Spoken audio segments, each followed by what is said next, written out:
آویزش حق و باطل۔ ستیزہ کار رہا ہے ازل سے تا امروز، چراغ مصطفی سے شرار بولہبی۔ ازل سے تا امروز۔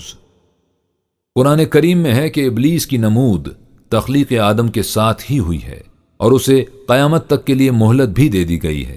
اس کا مطلب یہ ہے کہ خیر و شر کا تصادم اور حق و باطل کا تزاحم ناگزیر ہوگا۔ جہاں حق کی آواز اٹھے گی، باطل کی فریب کاریاں اور رستخیزیاں اسے دبانے کے لیے اٹھ کھڑی ہوں گی۔ جہاں کہیں چراغ مصطفی صلی اللہ علیہ وسلم نور افشاں ہوگا، شرار بولہبی اس سے ستیزہ کار نظر آئے گا۔ تغیرات زمانہ سے اس تزاحم و تصادم کے انداز بدل جائیں گے، لیکن اصل مخالفت اپنی جگہ پر بدستور قائم رہے گی۔ جنگ کے محاذ بدل جائیں گے، آلات حرب و ضرب کی شکلوں اور نوعیتوں میں تبدیلی ہو جائے گی، لیکن حریفان پنجہ شکن وہی رہیں گے۔ نہ فطرت اسد اللہ ہی بدلے گی، نہ قلب مرحبی و عنتری میں کوئی تغیر واقع ہوگا۔ وہی ابن آدم اور وہی جنود ابلیس۔ حضرت نوح علیہ السلام سے جناب عیسیٰ علیہ السلام تک کے سلسلہ رشد و ہدایت پر ایک نگاہ ڈالیے۔ یہ سلسلہ دراز کیا ہے؟ ایک داستان مسلسل ہے، اسی تزاحم و تخالف کی۔ جہاں حق و صداقت کی آواز بلند ہوئی، ابلیسی جیوش و عساکر اپنی پوری قوتوں کو ساتھ لے کر مقابلے کے لیے سامنے آ گئے۔ ان ابلیسی جیوش و عساکر کی تفاصیل کتنی ہی طول طویل کیوں نہ ہوں، اصولی طور پر یہ دو بنیادی شقوں میں تقسیم ہوں گے، اور مزید تجزیے کے بعد نظر آئے گا کہ یہ بنیادی شقیں بھی در حقیقت ایک ہی اصل کی دو شاخیں ہیں۔ اس اصل کا نام قرآن کریم کی اصطلاح میں مترفین کا گروہ ہے، یعنی وہ لوگ جو دوسروں کی کمائی پر عیش پرستی کی زندگی بسر کریں۔ غریب، مزدور، محنت کش خون پسینہ ایک کر کے کمائیں اور یہ مختلف طریقوں سے اور متنوع حربوں سے ان کی محنت کے ماحصل کو لوٹ کھسوٹ کر مزے اڑائیں۔ مفاد پرستوں کے اس گروہ کی ایک شاخ کا نام ملوکیت یعنی سرمایہ داری، جاگیرداری، زمینداری اور دور حاضر کے جدید نظام کی روح سے صنعت کاری اور کارخانہ داری ہے، اور دوسری شاخ مذہبی پیشوائیت پر مشتمل ہے۔ مقصد دونوں گروہوں کا ایک ہے، یعنی غریب کمائیں اور یہ کھائیں۔ ان دونوں گروہوں کی آپس میں ملی بھگت ہوتی ہے، اس لیے کہ ایک کے بغیر دوسرا گروہ زندہ نہیں رہ سکتا۔ برہمن راجا کو ایشور کا اوتار قرار دے کر عوام کو اس کی پرستش پر آمادہ کرتا ہے، اور راجا برہمن کی رکشا یعنی حفاظت کا ذمہ لے کر اسے عوام کے قلب و دماغ پر سوار رہنے کے قابل بناتا ہے۔ خدا کے رسول آتے ہی اس لیے تھے کہ مظلوم اور مقہور انسانیت کو ان مفاد پرستوں کے پنجہ استبداد سے چھڑا کر انہیں صحیح آزادی عطا کریں۔ ان کے خلاف ان دونوں گروہوں کا اٹھ کھڑے ہونا لازمی تھا۔ یہی ہے وہ کشمکش جو پہلے دن سے آج تک چلی آ رہی ہے۔ چنانچہ تاریخ کے اوراق اس حقیقت پر شاہد ہیں کہ جہاں خدا کا کوئی رسول آیا، ارباب مذہب عوام کے جذبات کو مشتعل کر کے ایک طرف صف آرا ہو گئے، اور ارکان دولت و اقتدار استبداد و قہرمانی کے تمام حربات و آلات کو ساتھ لے کر دوسری طرف نبرد آزما۔ مدعیان حق کی تکذیب و تذلیل کی گئی، ان کی حق پرستی کا مذاقہ اڑایا گیا، ان کی دعوت انقلاب کا استقبال استخفاف و استہزاء سے کیا گیا، ان کی انسانیت پرور تحریک کو کچلنے کے لیے ہر قسم کی تخویف و ترہیب سے کام لیا گیا۔ کہیں ان سے کہا گیا کہ اگر اپنی اس دعوت انقلاب سے باز نہیں آؤ گے تو سنگسار کر دیے جاؤ گے۔ قالوا لئن لم تنتہ یا نوح لتکونن من المرجومین۔ لوگوں نے کہا اے نوح، اگر تو باز نہیں آئے گا اور اس دعوت انقلاب کو برابر جاری رکھے گا تو یاد رکھ تجھے سنگسار کر دیا جائے گا۔ کسی کو یہ دھمکی دی گئی کہ اپنی روش نہ بدلو گے تو جلا وطن کر دیے جاؤ گے۔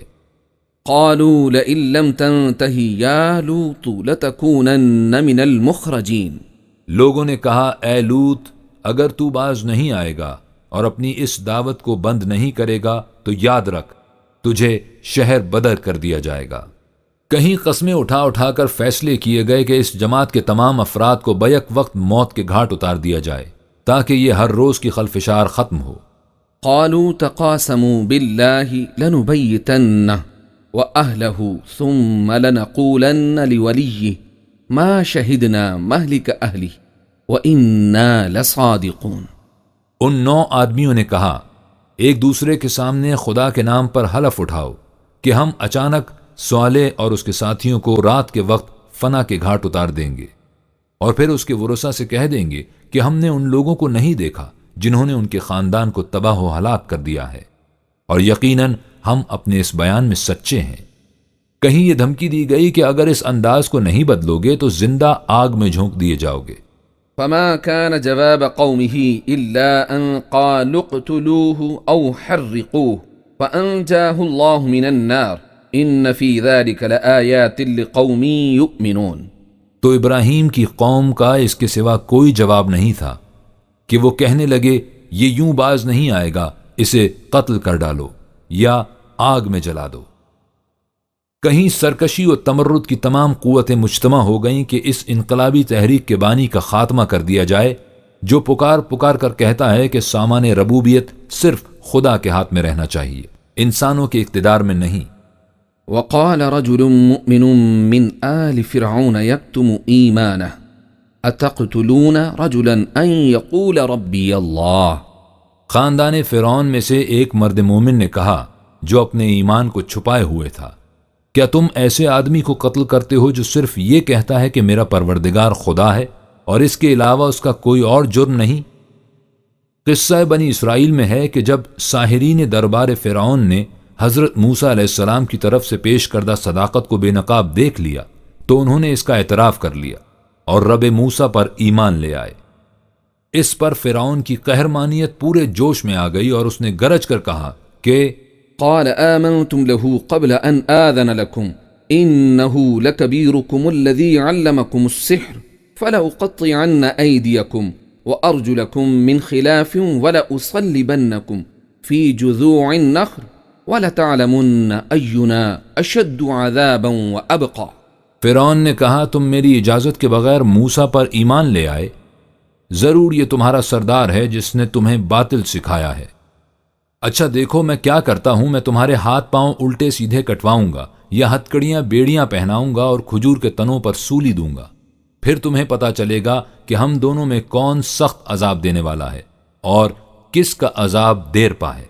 اور پھر اسی داستان بنی اسرائیل کے مقطع کے بند کو دیکھیے جب خدا کی آخری حجت نفس مسیحائی کی شکل میں ظہور پذیر ہوئی تاکہ اگر ان عروق مردہ میں کچھ بھی صلاحیت باقی ہو تو ان میں پھر سے خون زندگی دوڑا دیا جائے۔ تو اس مقدس کوشش کے جواب میں یہودیوں کے احبار و رہبان اور بازنطینی شہنشاہیت کے عمائد اور ارکان خرقہ و سجادہ کی دسیسہ کاریوں اور شمشیر و سنا کی آتش باریوں کے ساتھ اٹھ کھڑے ہوئے کہ اس دائی انقلاب کو حوالہ دار و رسن کر دیا جائے۔ غرض یہ کہ اگر آپ تاریخ کی رصدگاہوں سے نوع انسان کی داستان حیات کا مطالعہ کریں تو یہ حقیقت ابھر کر سامنے آ جائے گی کہ یہ پوری داستان ایک حکایت مسلسل ہے، کشمکش خیر و شر اور ستیزہ کاری حق و باطل کی۔ جب اور جہاں حق کی آواز بلند ہوئی، طاغوتی قوتیں ہجوم مخالفت کے ساتھ چاروں طرف سے امٹ کر حلقہ گیر ہو گئیں۔ چنانچہ جب صدق و عدل کی یہی انقلاب آفریں آواز فاران کی وادیوں سے بلند ہوئی تو ابلیسی جنود و عساکر اپنی پوری قوتوں کے ساتھ یورش کر کے مقابلے کے لیے صف آرا ہو گئے۔ وادی فاران میں اس مقابلے کی سختی اور مخالفت کی شدت کا اندازہ کرنے کے لیے عربوں کی ان نفسیاتی خصوصیات کو ایک مرتبہ پھر سامنے لائیے جن کا ذکر گزشتہ اوراق میں ہو چکا ہے۔ جیسا کہ پہلے لکھا جا چکا ہے، سب سے پہلی چیز جو ان کے لیے قبولیت حق کی راہ میں حائل تھی ان کا قومی تفاخر اور قبائلی عصبیت تھی۔ ابو جہل نے برملا کہہ دیا تھا کہ ہم نے ہر میدان میں بنو ہاشم کی برابری کی ہے اور انہیں کبھی آگے نہیں بڑھنے دیا، لیکن اب یہ نبوت کو اپنے گھر میں لے آئے ہیں تو ہم سے یہ نہیں ہو سکتا کہ ان کے اس دعوے کو سچا مان کر ان کی عظمت کو تسلیم کر لیں اور یوں ان کے خاندان کو اپنے خاندان سے زیادہ معزز و مکرم بنا دیں۔ لہٰذا ان کی مخالفت دلائل و براہین کی بنا پر نہیں تھی، یہ نہیں کہ انہوں نے اس دعوت انقلاب کا ٹھنڈے دل سے مطالعہ کیا اور اسے حق کے خلاف پایا اس لیے اس سے انکار کر دیا۔ ان کا انکار صرف تکبر کی بنا پر تھا۔ بل الذین کفروا فی عزت وشقاق، کسی معقول بنا پر نہیں بلکہ جو لوگ انکار کی راہ اختیار کیے ہوئے ہیں وہ جھوٹی عزت اور عداوت پر ایسا کیے ہوئے ہیں۔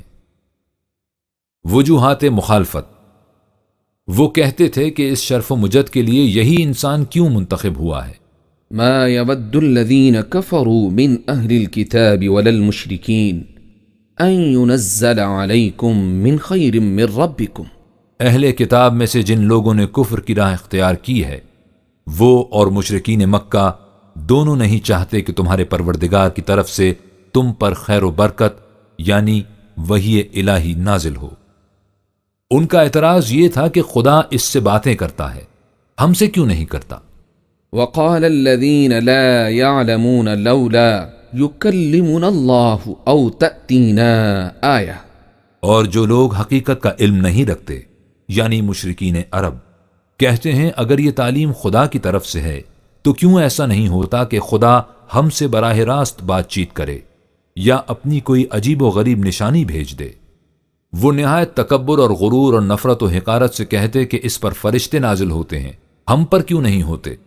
وقال الذين لا يرجون لقاءنا لولا أنزل علينا الملائكة أو نرى ربنا لقد استكبروا في أنفسهم وعتوا عتوا كبيرا. اور جو لوگ ہمارے قانون مکافات کا سامنا کرنے کی توقع نہیں کرتے یعنی آخرت کی زندگی کے منکر ہیں، کہتے ہیں اگر یہ تعلیم خدا کی طرف سے ہے تو کیوں ایسا نہیں ہوتا کہ براہ راست خود ہم پر فرشتے اتار دیے جائیں جو خدا کی تعلیم ہم تک پہنچا دیں، یا خود ہم اپنی آنکھوں سے اپنے پروردگار کو دیکھ لیں اور جو کچھ اسے ہم سے کہنا ہے وہ بلا واسطہ ہم سے کہہ دے. حقیقت یہ ہے کہ یہ محض تکبر کی وجہ سے ہے جو یہ لوگ اس طرح کی باتیں کرتے ہیں اور سخت قسم کی سرکشی میں مبتلا ہو گئے ہیں. اس آیت جلیلہ کے آخری ٹکڑے پر غور کیجیے. یہ حقیقت سامنے آ جائے گی کہ وہ تمام اعتراضات محض تکبر کی بنا پر کرتے تھے. نبی اکرم صلی اللہ علیہ وسلم خود قریش کے ممتاز ترین گھرانے کے فرد تھے، اس لیے ان کے اس تکبر کا مطلب یہ نہیں تھا کہ شرف نبوت ذلیل خاندان کے حصے میں کیوں آیا ہے، بلکہ یہ کہ قریش کے مختلف گھرانے اپنے میں سے کسی کو بڑا نہیں سمجھتے تھے. اس لیے اس امر کا تصور بھی انہیں سخت گراں گزرتا تھا کہ انہی میں سے ایک خاندان اس طرح باقیوں پر سبقت لے جائے. یہ تھا وہ جذبہ نخوت جو قبول حق کی راہ میں اس درجہ اناگیر ہو رہا تھا. أَأُنزِلَ عَلَيْهِ الذِّكْرُ مِن بَيْنِنَا. وہ لوگ ازراہ اناد کہتے ہیں کیا ہمارے درمیان میں سے سب کو چھوڑ کر صرف اسی پر ذکر و معزت قرآن نازل کیا گیا ہے؟ قبائلی تخافر کے ساتھ ساتھ ان کے ہاں مال و دولت بھی وجہ عزت و باعث افتخار سمجھا جاتا تھا، اور جیسا کہ پہلے سامنے آ چکا ہے حضور صلی اللہ علیہ وسلم کا شمار ان رؤسا میں نہیں ہوتا تھا، اس لیے وہ اس چیز پر بھی اعتراض کرتے تھے اور کہتے تھے وقالوا لولا نزل هذا القرآن على رجل من القريتين عظيم. اور وہ لوگ ازراہ اعتراض یہ بھی کہتے ہیں کہ ایسا کیوں نہیں ہوا کہ یہ قرآن دونوں شہروں مکہ اور طائف کے سرداروں میں سے کسی بڑے آدمی پر نازل کر دیا جاتا جو دولت و ثروت کے لحاظ سے معزز ہوتا. جیسا کہ شروع میں لکھا جا چکا ہے کہ جس انقلاب کی دعوت رسول کی طرف سے دی جاتی ہے اس کے پیش نظر مقصد یہ ہوتا ہے کہ غریبوں، ناداروں، کمزوروں اور مظلوموں کو طاقتوروں اور دولت مندوں کے پنجہ خونی سے چھڑایا جائے. لہٰذا ظاہر ہے کہ اس دعوت پر سب سے پہلے غریبوں کا طبقہ لبیک کہے گا. آپ قرآن میں بیان کردہ اولین دعوت کو دیکھیے. حضرت نوح علیہ السلام کی جماعت کے متعلق سرداران قوم کا یہ حقارت آمیز طعن ہمارے سامنے آتا ہے کہ فقال الملأ الذين كفروا من قومه ما نراك إلا بشرا مثلنا وما نراك اتبعك إلا الذين هم أراذلنا بادي الرأي وما نرى لكم علينا من فضل بل نظنكم كاذبين. اس پر قوم کے ان دولت مند سرداروں نے جنہوں نے کفر کی راہ اختیار کی تھی کہا ہم تو تم میں اس کے سوا کوئی بات نہیں دیکھتے کہ ہماری ہی طرح کے ایک آدمی ہو، اور جو لوگ تمہارے پیچھے چلے ہیں ان میں بھی ان لوگوں کے سوا کوئی نہیں دکھائی دیتا جو ہم میں کمینے ہیں اور بے سوچے سمجھے تمہارے پیچھے ہو لیے ہیں. ہم تو تم لوگوں میں اپنے سے کوئی برتری نہیں پاتے بلکہ سمجھتے ہیں کہ تم جھوٹے ہو. نفرت و حقارت، یہی کیفیت قرآنی تحریک انقلاب کی تھی. جو سعید روحیں سب سے پہلے جماعت مؤمنین میں شامل ہوئیں ان میں اکثریت غربا ہی کی تھی، اس لیے اکابر قریش انہیں بنگاہ حقارت دیکھتے اور طنزاً کہتے کہ اہؤلاء من اللہ علیہم من بیننا، کیا یہی ہیں وہ لوگ جنہیں اللہ نے ہم سے اپنے بذل و احسان کے لیے چن لیا ہے؟ نہ صرف ذلیل ہی بلکہ انہیں سفیہ یعنی بے وقوف بھی کہتے۔ وَإِذَا قِيلَ لَهُمْ آمِنُوا كَمَا آمَنَ النَّاسُ قَالُوا أَنُؤْمِنُ كَمَا آمَنَ السُّفَهَاءُ، اور جب ان لوگوں سے کہا جاتا ہے کہ اپنی مفسدانہ روش سے باز آ جاؤ اور راست بازی کے ساتھ ایمان کی راہ اختیار کرو جس طرح اور لوگوں نے اختیار کی ہے، تو کہتے ہیں کیا ہم بھی اسی طرح ایمان لے آئیں جس طرح یہ بے وقوف آدمی ایمان لے آئے ہیں؟ بشریت پر اعتراض۔ نبی کی سب سے بڑی خصوصیت یہ ہوتی تھی کہ وہ خدا سے ہم کلام ہونے کے باوجود عام انسانوں جیسی زندگی بسر کرتا تھا۔ اس کی امتیازی خصوصیت وحی کے بعد اس کی سیرت کی بلندی ہوتی تھی، لیکن مذہبی پیشوائیت عوام کے ذہن میں یہ بات بٹھا دیتی تھی کہ نبی عام انسانوں سے الگ تھلگ ایک عجیب قسم کی محیر العقول ہستی ہوتی ہے۔ اس سے قدم قدم پر معجزے سرزد ہوتے ہیں، اس کی ہر بات خارق عادت اور خلاف فطرت ہوتی ہے۔ فرشتے اس کے جلوں میں چلتے ہیں، اس سے پتھر باتیں کرتے ہیں، پہاڑ اس کے اشارے پر کانپنے لگ جاتے ہیں، وہ خشک زمین سے تر و تازہ پھل اگا دیتا ہے، اس کی ایک نگاہ سے سینکڑوں بیماریاں دور ہو جاتی ہیں، اس کی ایک آواز پر مردے جی اٹھتے ہیں۔ ارباب مذہب خدا کے رسولوں کے متعلق اس قسم کا تصور عوام کے ذہن میں پیوست کر دیتے تھے، اور جب رسول ان کے اس تصور پر پورا نہیں اترتا تھا تو وہ اسے جھٹلاتے تھے، تنگ کرتے تھے، اس کا مذاق اڑاتے تھے۔ چنانچہ قرآن میں ہے أكان للناس عجبا أن أوحينا إلى رجل منهم أن أنذر الناس وبشر الذين آمنوا أن لهم قدم صدق عند ربهم قال الكافرون إن هذا لساحر مبين۔ کیا لوگوں کو اس بات پر تعجب ہو رہا ہے کہ انہی میں سے ایک آدمی پر ہم نے وحی بھیجی ہے، اس بات کی وحی کہ لوگوں کو انکار و بد عملی کے نتائج سے خبردار کر دے اور ایمان والوں کو خوشخبری دے دے کہ پروردگار کے حضور ان کے لیے اچھا مقام ہے۔ اسی لیے کفار کہتے ہیں کہ یہ شخص بالکل جھوٹا ہے۔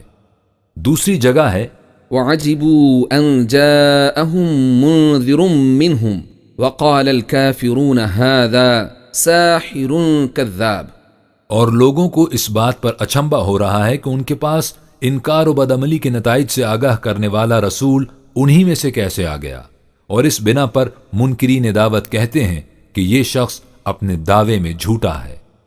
سورہ قاف میں ہے بل عجبوا أن جاءهم منذر منهم فقال الكافرون هذا شيء عجيب۔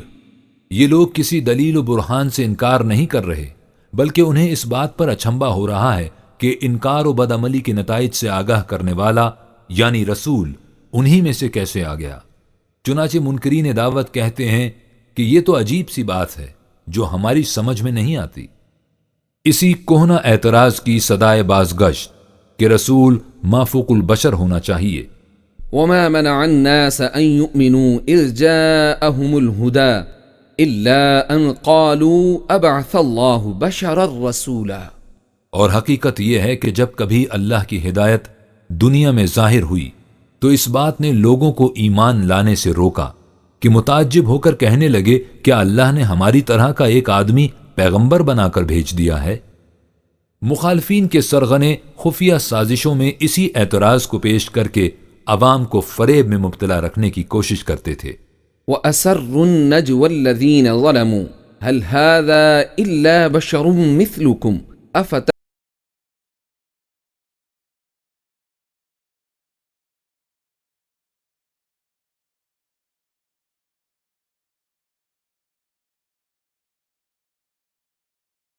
کیا تم جان بوجھ کر ایسی جگہ جاتے ہو جہاں جھوٹ کے سوا اور کچھ نہیں؟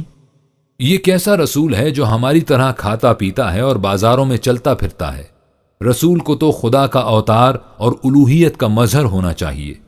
وقالوا ما لهذا الرسول يأكل الطعام ويمشي في الأسواق لولا أنزل إليه ملك فيكون معه نذيرا۔ یہ لوگ کہتے ہیں کہ اس رسول کو کیا ہو گیا ہے کہ وہ عام انسانوں کی طرح کھانا کھاتا ہے اور بازاروں میں چلتا پھرتا ہے، اس میں اور عام انسانوں میں فرق ہی کیا ہے؟ ایسا کیوں نہ ہوا کہ اس کے پاس کوئی فرشتہ اترتا جو اس کے ساتھ ساتھ لوگوں کو انکار و بدعملی کے نتائج سے ڈراتا؟ وہی اسلاف پرستی، یہ تو تھا رسول کے متعلق، باقی رہا اس کا پیغام، سو اس کی مخالفت میں کسی دلیل و برہان کی ضرورت ہی نہ تھی، اس لیے کہ 1000 دلیلوں کی ایک دلیل اور لاکھ براہین کی ایک برہان یہ تھی کہ یہ تعلیم ہمارے آباء و اجداد کے مسلک کے خلاف ہے۔ وہی دلیل جس نے نوع انسانی کو علم و بصیرت کی راہوں پر گامزن ہونے سے ہمیشہ روکا، وہی برہان جس کی وجہ سے انسان کے تفکر و تدبر کی قوتوں پر ہمیشہ جمود و تعطل کا فالج گرتا رہا، وہی تقلید ائمہ، بریفو کے الفاظ میں کسٹم تھاٹ، جس نے انسانیت کو ارتقائی مدارج طے کرنے سے ہمیشہ باز رکھا، وہ جزام جس کے مہلک جراثیم دین و دانش کے جسد صالح کی ہلاکت میں ہمیشہ سرگرم عمل رہے، وہ نگاہ فریب شخصیت پرستی جو خدا اور اس کے بندوں کے درمیان حجاب اکبر بن کر حائل رہی، یعنی ابلیس کا وہ حربہ جس سے اس نے ابن آدم کو اس کی منزل مقصود تک پہنچانے والے صراط مستقیم سے ہمیشہ گمراہ کیا۔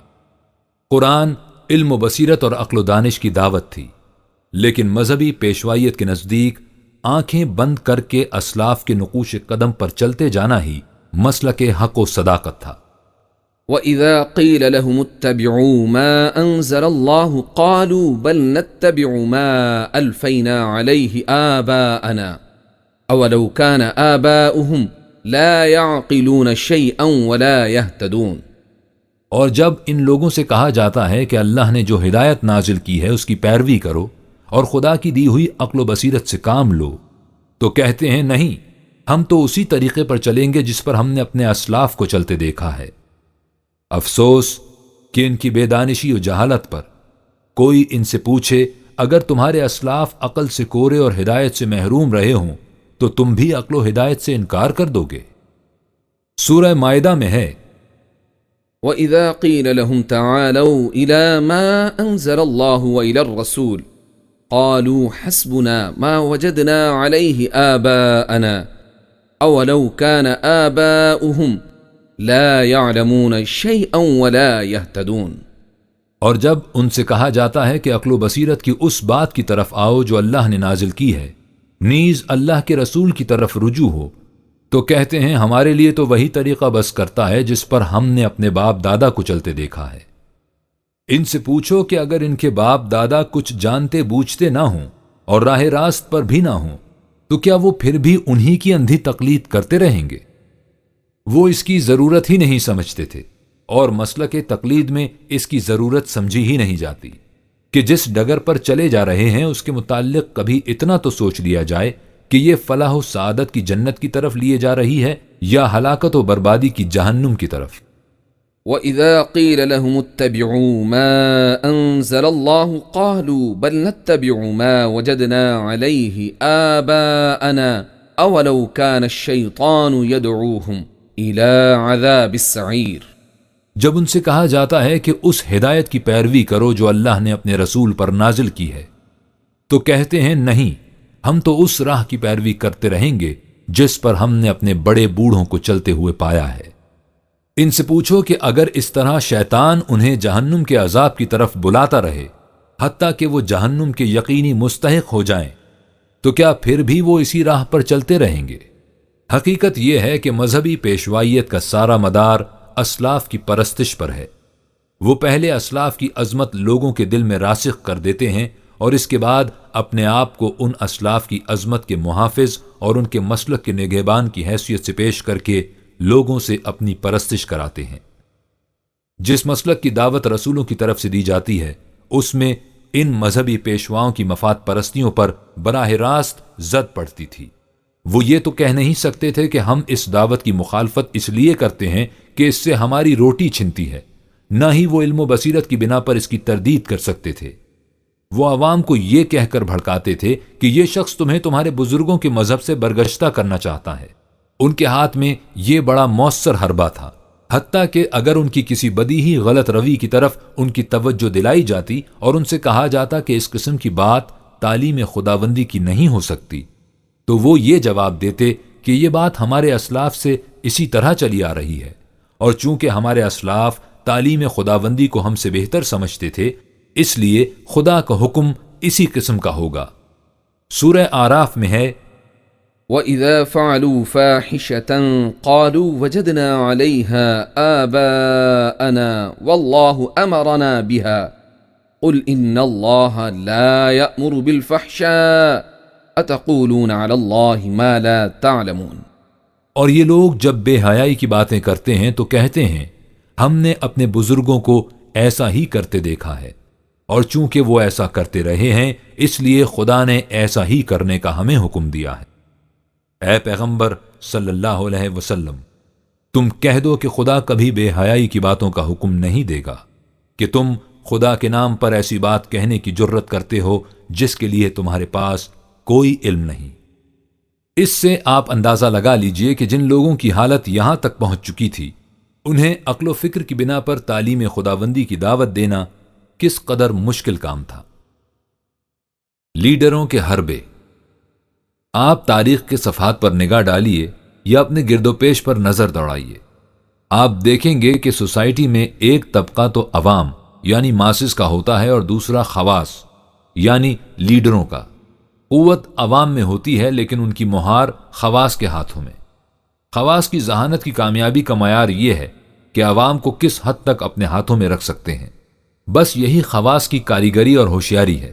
سورج کی آنکھ نے جو کچھ اس کرۂ ارض پر دیکھا ہے، اگر اس کی فلم تیار ہو سکے تو آپ دیکھیں گے کہ عقل انسانی کی تمام تگ و تاز اسی میں صرف ہوتی رہی ہے کہ عوام کو کس طرح قابو میں رکھ کر انہیں اپنے اغراض و مقاصد کے حصول کا اعلی کار بنایا جائے۔ جو اس فن میں زیادہ ماہر ہیں وہی صاحب اقتدار و ذی وجاہت ہیں۔ عوام کو ہاتھ میں رکھنے کے لیے ذہن انسانی کی ابلیس کاری نے عجیب و غریب حربے ایجاد کیے ہیں۔ کہیں استبداد شہنشاہیت کا وہ آہینی پنجہ جو جسم اور دماغ دونوں کی آزادی کا گلا گھونٹ دے، اور کہیں تقدس برہمنیت کا وہ کچا دھاگا زنار کہ جس کی گرفت فولادی زنجیروں سے بھی زیادہ پائیدار ہو، کہیں سلطانی کی ذل الہیت اور کہیں درویشی کی عرش آشیانیت، اور ان تمام دلکش و حسین پردوں کے پیچھے کار فرما جذبہ وہی حصول جاہ و حکومت اور فروغ اقتدار سطوت۔ ہم اس سے پہلے بتا چکے ہیں کہ اسلام نظام سرمایہ داری اور مذہبی پیشوائیت کا سب سے بڑا دشمن ہے۔ ان کے ساتھ ہی وہ اس قسم کے طبقہ خواص کے بھی سخت خلاف ہے جو عوام کو اپنا اعلی کار بنا کر حکومت کے اختیارات اپنے ہاتھ میں رکھنا چاہتا ہے۔ اس کے نزدیک حکومت کا حق خدا کے علاوہ اور کسی کو نہیں، لہٰذا جس تحریک کے دائی حضرات انبیاء کرام تھے اس کی مخالفت اس طبقے کی طرف سے بھی بڑی شدت سے ہوتی تھی، اور اس لیے کہ وہ وہی حربے استعمال کیا کرتے تھے جن کا ذکر پہلے آ چکا ہے، یعنی وہ عوام کو طرح طرح سے بھڑکاتے اور ان کے جذبات کو مشتعل کرتے تھے تاکہ وہ سیلاب بلا کی طرح اٹھیں اور اس تحریک کو اپنی طغیانیوں میں بہا کر لے جائیں۔ اور چونکہ عقائد انسان کی عزیز ترین متاع ہوتے ہیں، اس لیے عوام کو مشتعل کرنے کے لیے سب سے پہلے ان کی اسی دکھتی رگ کو پکڑتے ہیں۔ وہ نہایت مصلحانہ انداز اور دردمندانہ پیرائے میں ان سے کہتے کہ دیکھو، یہ شخص تمہیں اس دین سے برگشتہ کر رہا ہے جو تمہارے بزرگان کرام اور اسلاف عظام کی طرف سے منتقل ہوتا چلا آ رہا ہے۔ اگر اس کی قوت بڑھ گئی تو تمہارا مذہب خطرے میں پڑ جائے گا، تم مرتد ہو جاؤ گے، الحاد و بے دینی کی موت مرو گے۔ یہی فرعون نے کیا۔ فرعون اور حضرت موسیٰ کی آویزش میں دیکھیے، فرعون اتنی بڑی قوت کا مالک تھا لیکن اس کے باوجود اسے عوام کے اسی کمزور پہلو سے فائدہ اٹھانا پڑا۔ اس نے ان سے کہا کہ وقال فرعون ذرونی اقتل موسیٰ ولیدع ربہ انی اخاف ان یبدل دینکم او ان یظہر فی الارض الفساد۔ اور فرعون نے اہل دربار سے کہا تم مجھے موسیٰ کو قتل کرنے دو، وہ اپنی امداد کے لیے اپنے پروردگار کو پکارے، مجھے ڈر ہے کہ اگر اسے یوں ہی زندہ چھوڑ دیا گیا تو وہ تمہارے دین کو بدل دے گا یا پھر سرزمین مصر میں فساد برپا کر دے گا جسے بعد میں سنبھالنا مشکل ہو جائے گا۔ اور یہی اکابر مکہ نے، یہی حربہ سرزمین عرب کے فرائنہ نے استعمال کیا۔ وَإِذَا تُتْلَى عَلَيْهِمْ آيَاتُنَا بَيِّنَاتٍ قَالُوا مَا هَذَا إِلَّا رَجُلٌ يُرِيدُ أَن يَصُدَّكُمْ عما كان يعبد آباؤكم وقالوا ما هذا إلا إفك مفترى۔ اور دیکھو جب ان کے سامنے ہمارے واضح احکام پیش کیے جاتے ہیں تو یہ لوگ کہنے لگتے ہیں کہ یہ شخص محمد اس کے سوا کیا ہے کہ ہماری ہی طرح کا ایک آدمی ہے جو یہ چاہتا ہے کہ تمہیں ان معبودوں کی پرستش سے روک دے جنہیں تمہارے آبا و اجداد پوجتے آئے ہیں، اور کہتے ہیں کہ یہ دعویٰ کہ جو کچھ کہہ رہا ہے وہ خدا کا حکم ہے، اس کے سوا کچھ نہیں کہ وہ خدا کے نام پر تہمت باندھا ہوا ایک جھوٹ ہے۔ یہ ہیں اکابر مجرمین کی وہ چالیں جو اس انسانیت بخش تحریک کے خلاف چلی جاتی ہیں۔ وَكَذَلِكَ جَعَلْنَا فِي كُلِّ قَرْيَةٍ أَكَابِرَ مُجْرِمِيهَا لِيَمْكُرُوا فِيهَا وَمَا يَمْكُرُونَ إِلَّا بِأَنفُسِهِمْ وَمَا يَشْعُرُونَ۔ اسی طرح ہر بستی میں بڑے بڑے مجرم پیدا ہو جاتے ہیں جو اس تحریک کے خلاف عجیب و غریب چالیں چلتے ہیں، حالانکہ یہ چالیں خود ان کے اپنے خلاف ہوتی ہیں لیکن وہ اس کا شعور نہیں رکھتے۔ ان کی طرف سے یہ مخالفت کیوں ہوتی تھی؟ اس لیے کہ ان کے پاس مال و دولت کی کثرت تھی اور ان کا خاندانی جتھا بھی بہت بڑا تھا۔ ان كان ذا مال وبنين، یہ تمام سرکشی و عدوان اس وجہ سے ہے کہ وہ مال اور اولاد والا تھا۔ قوت و دولت کے نشے میں جب ان سے کہا جاتا کہ جو روش تم نے اختیار کر رکھی ہے اس کا نتیجہ یہ ہوگا کہ تم تباہ اور برباد ہو جاؤ گے، تو وہ کہتے کہ ہمارے پاس اس قدر دولت ہے اور ہمارا جتھا بھی اس قدر مضبوط ہے، اس لیے ہماری طرف کوئی آنکھ اٹھا کر نہیں دیکھ سکتا، ہم کیسے تباہ ہو جائیں گے۔ وقالوا نحن اكثر اموالا واولادا وما نحن بمعذبين۔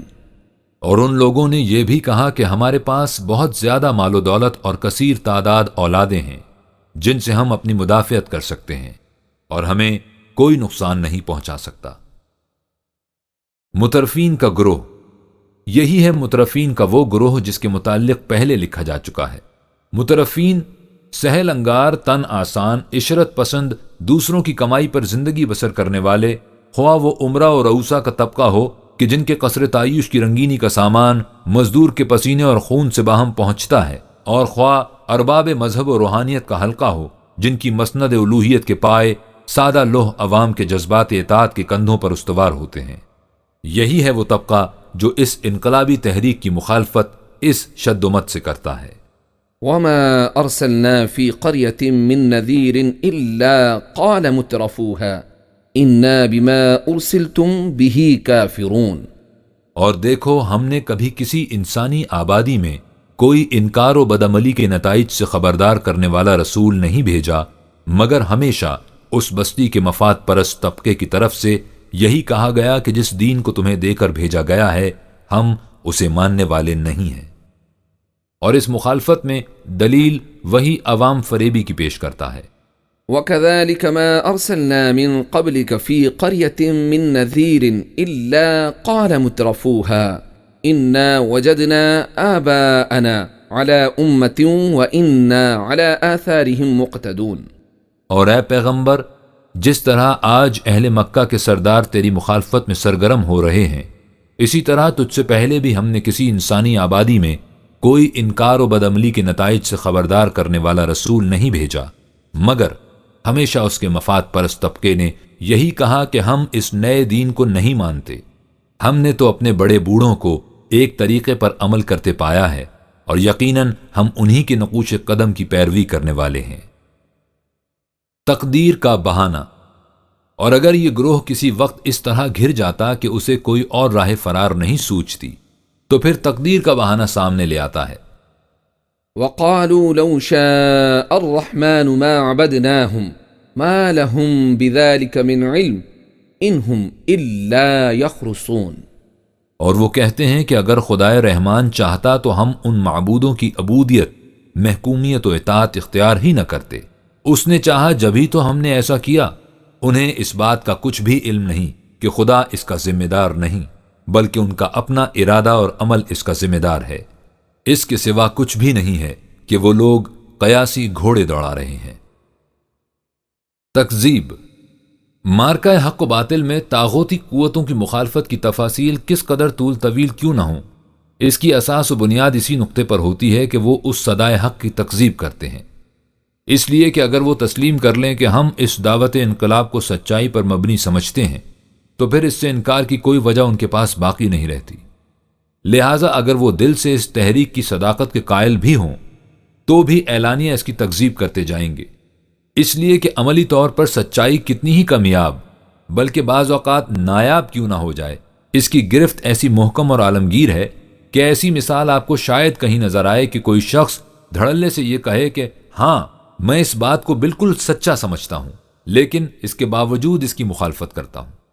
لہٰذا سرکش قوتوں کی طرف سے جب حق کی آواز کی مخالفت ہوگی تو اس کا مستقل مظاہرہ تکذیب کی صورت میں ہوگا، لیکن نبی کریم صلی اللہ علیہ وسلم کے باب میں اس تکذیب کی بھی ایک عجیب صورت تھی۔ عرب کا بچہ حضور صلی اللہ علیہ وسلم کی صداقت اور امانت کا قائل تھا۔ آپ صلی اللہ علیہ وسلم کی موجودگی ہی میں نہیں بلکہ غیبت میں بھی وہ اس کے معترف تھے، حتیٰ کہ ہرقل کے دربار میں ابو سفیان جیسے متشدد دشمن کو اس کا اعتراف کرنا پڑا کہ مدعی نبوت نے اپنی ساری زندگی میں کبھی جھوٹ نہیں بولا، لیکن اس کے باوجود وہ آپ صلی اللہ علیہ وسلم کے دعوی نبوت کی تکذیب کرتے تھے۔ خود قرآن کریم میں ہے کہ قد نعلم إنه ليحزنك الذي يقولون فإنهم لا يكذبونك ولكن الظالمين بآيات الله يجحدون۔ اے پیغمبر، ہم جانتے ہیں کہ یہ لوگ انکار و تعصب کی جیسی کچھ باتیں کہتے ہیں، وہ بلا شبہ تمہارے لیے آزردگی کا موجب ہوتی ہیں، لیکن وہ تمہیں نہیں جھٹلاتے، یعنی تمہیں جھوٹا کہنے کی جرت نہیں کر سکتے کیونکہ تمہاری راست گوئی سب کو معلوم ہے، لیکن یہ ظالم دیدہ و دانستہ احکام خداوندی سے انکار کرتے ہیں۔ ذرا غور کیجئے کہ یہ صورتحال کس قدر تعجب انگیز اور تحیر خیز ہے کہ وہ اس حقیقت کا اعتراف کرتے ہیں کہ آپ صلی اللہ علیہ وسلم نے ساری زندگی میں جھوٹ کبھی نہیں بولا، لیکن بائی ہمہ اس ایک بات میں آپ صلی اللہ علیہ وسلم کی سچائی کو تسلیم نہیں کرتے۔ صاف نظر آ جاتا ہے کہ یہ تکذیب محض بربنائے مخالفت تھی، حقیقت پر مبنی نہ تھی، نہ ہی اس بات پر کہ وہ اس دعوے کے مختلف پہلوؤں پر غور کر کے اس نتیجے پر پہنچے ہوں کہ یہ دعویٰ سچا نہیں، وہ بس اس کی تکذیب کیے جا رہے تھے۔ بل كذبوا بما لم يحيطوا بعلمه ولما يأتهم تأويله كذلك كذب الذين من قبلهم فانظر كيف كان عاقبة الظالمين۔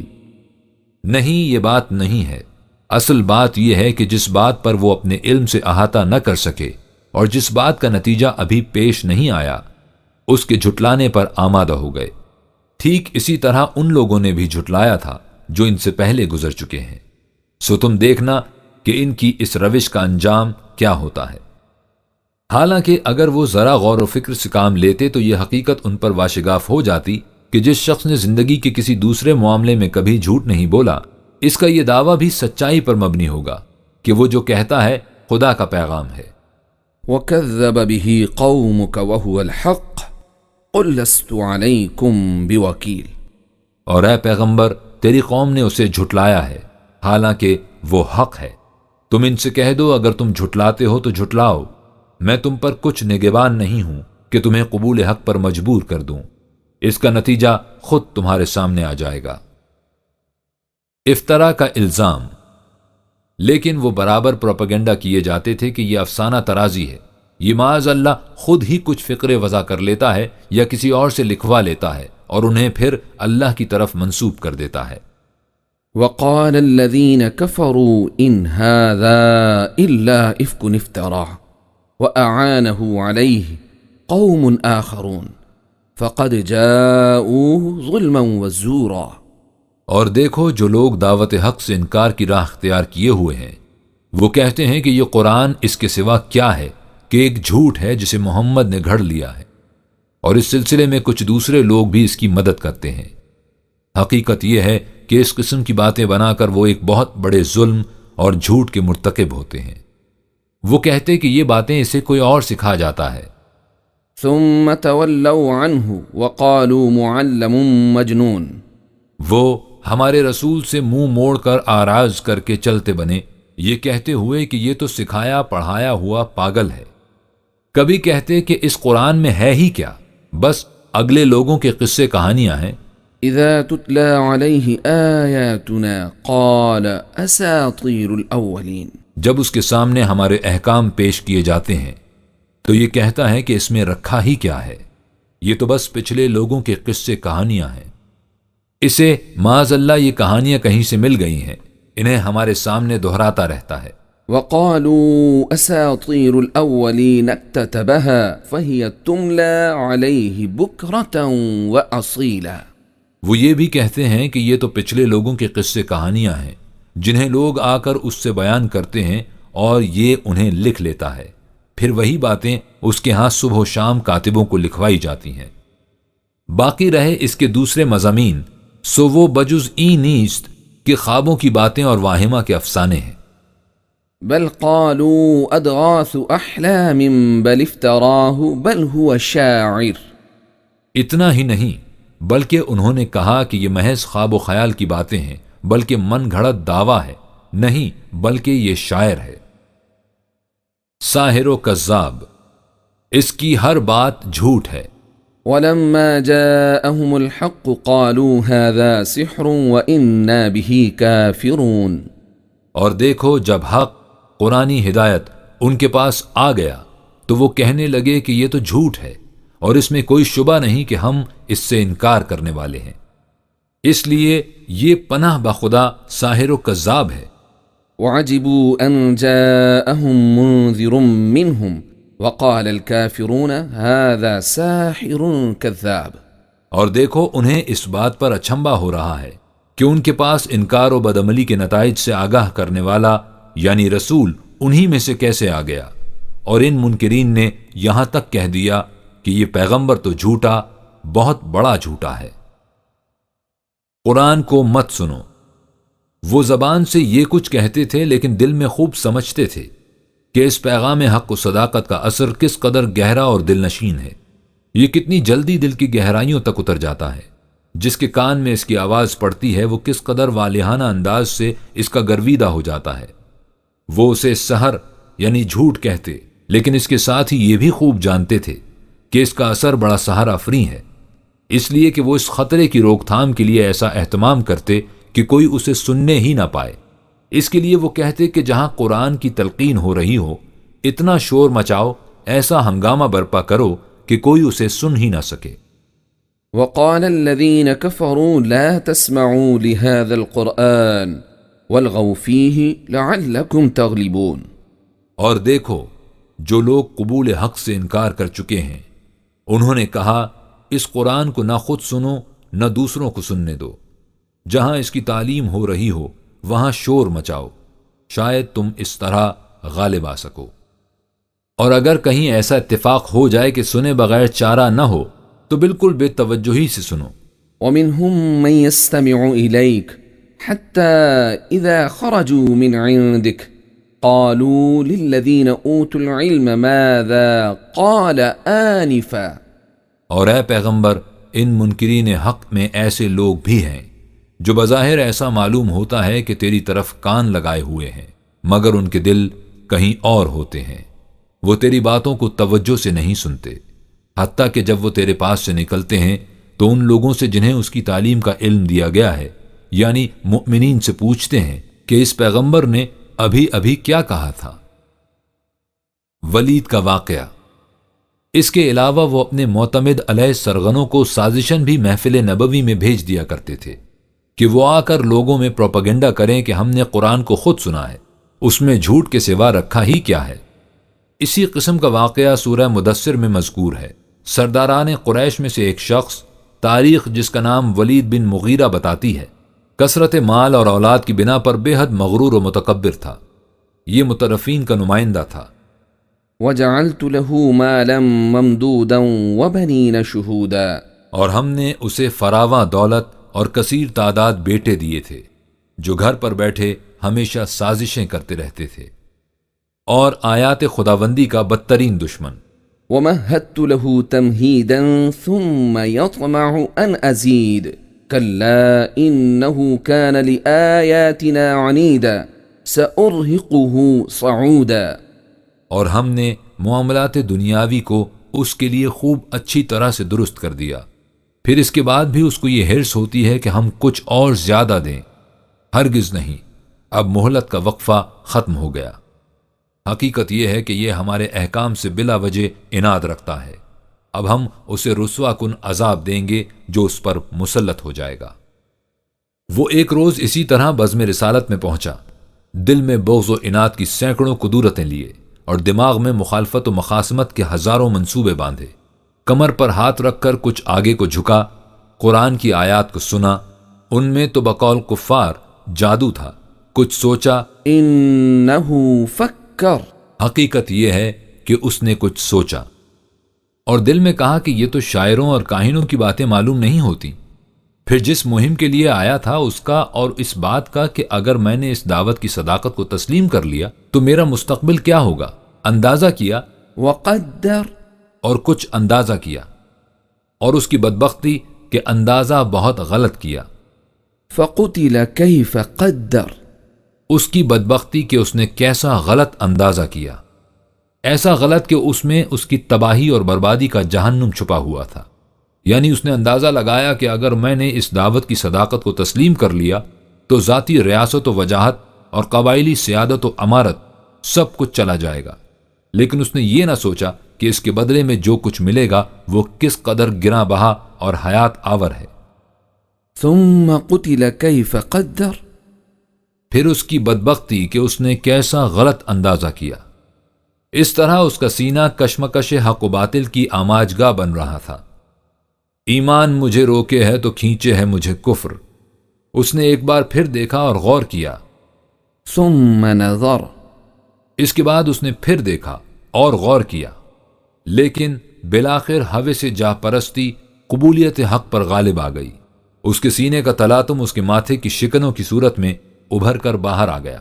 اس نے تیوری چڑھائی، منہ بنایا۔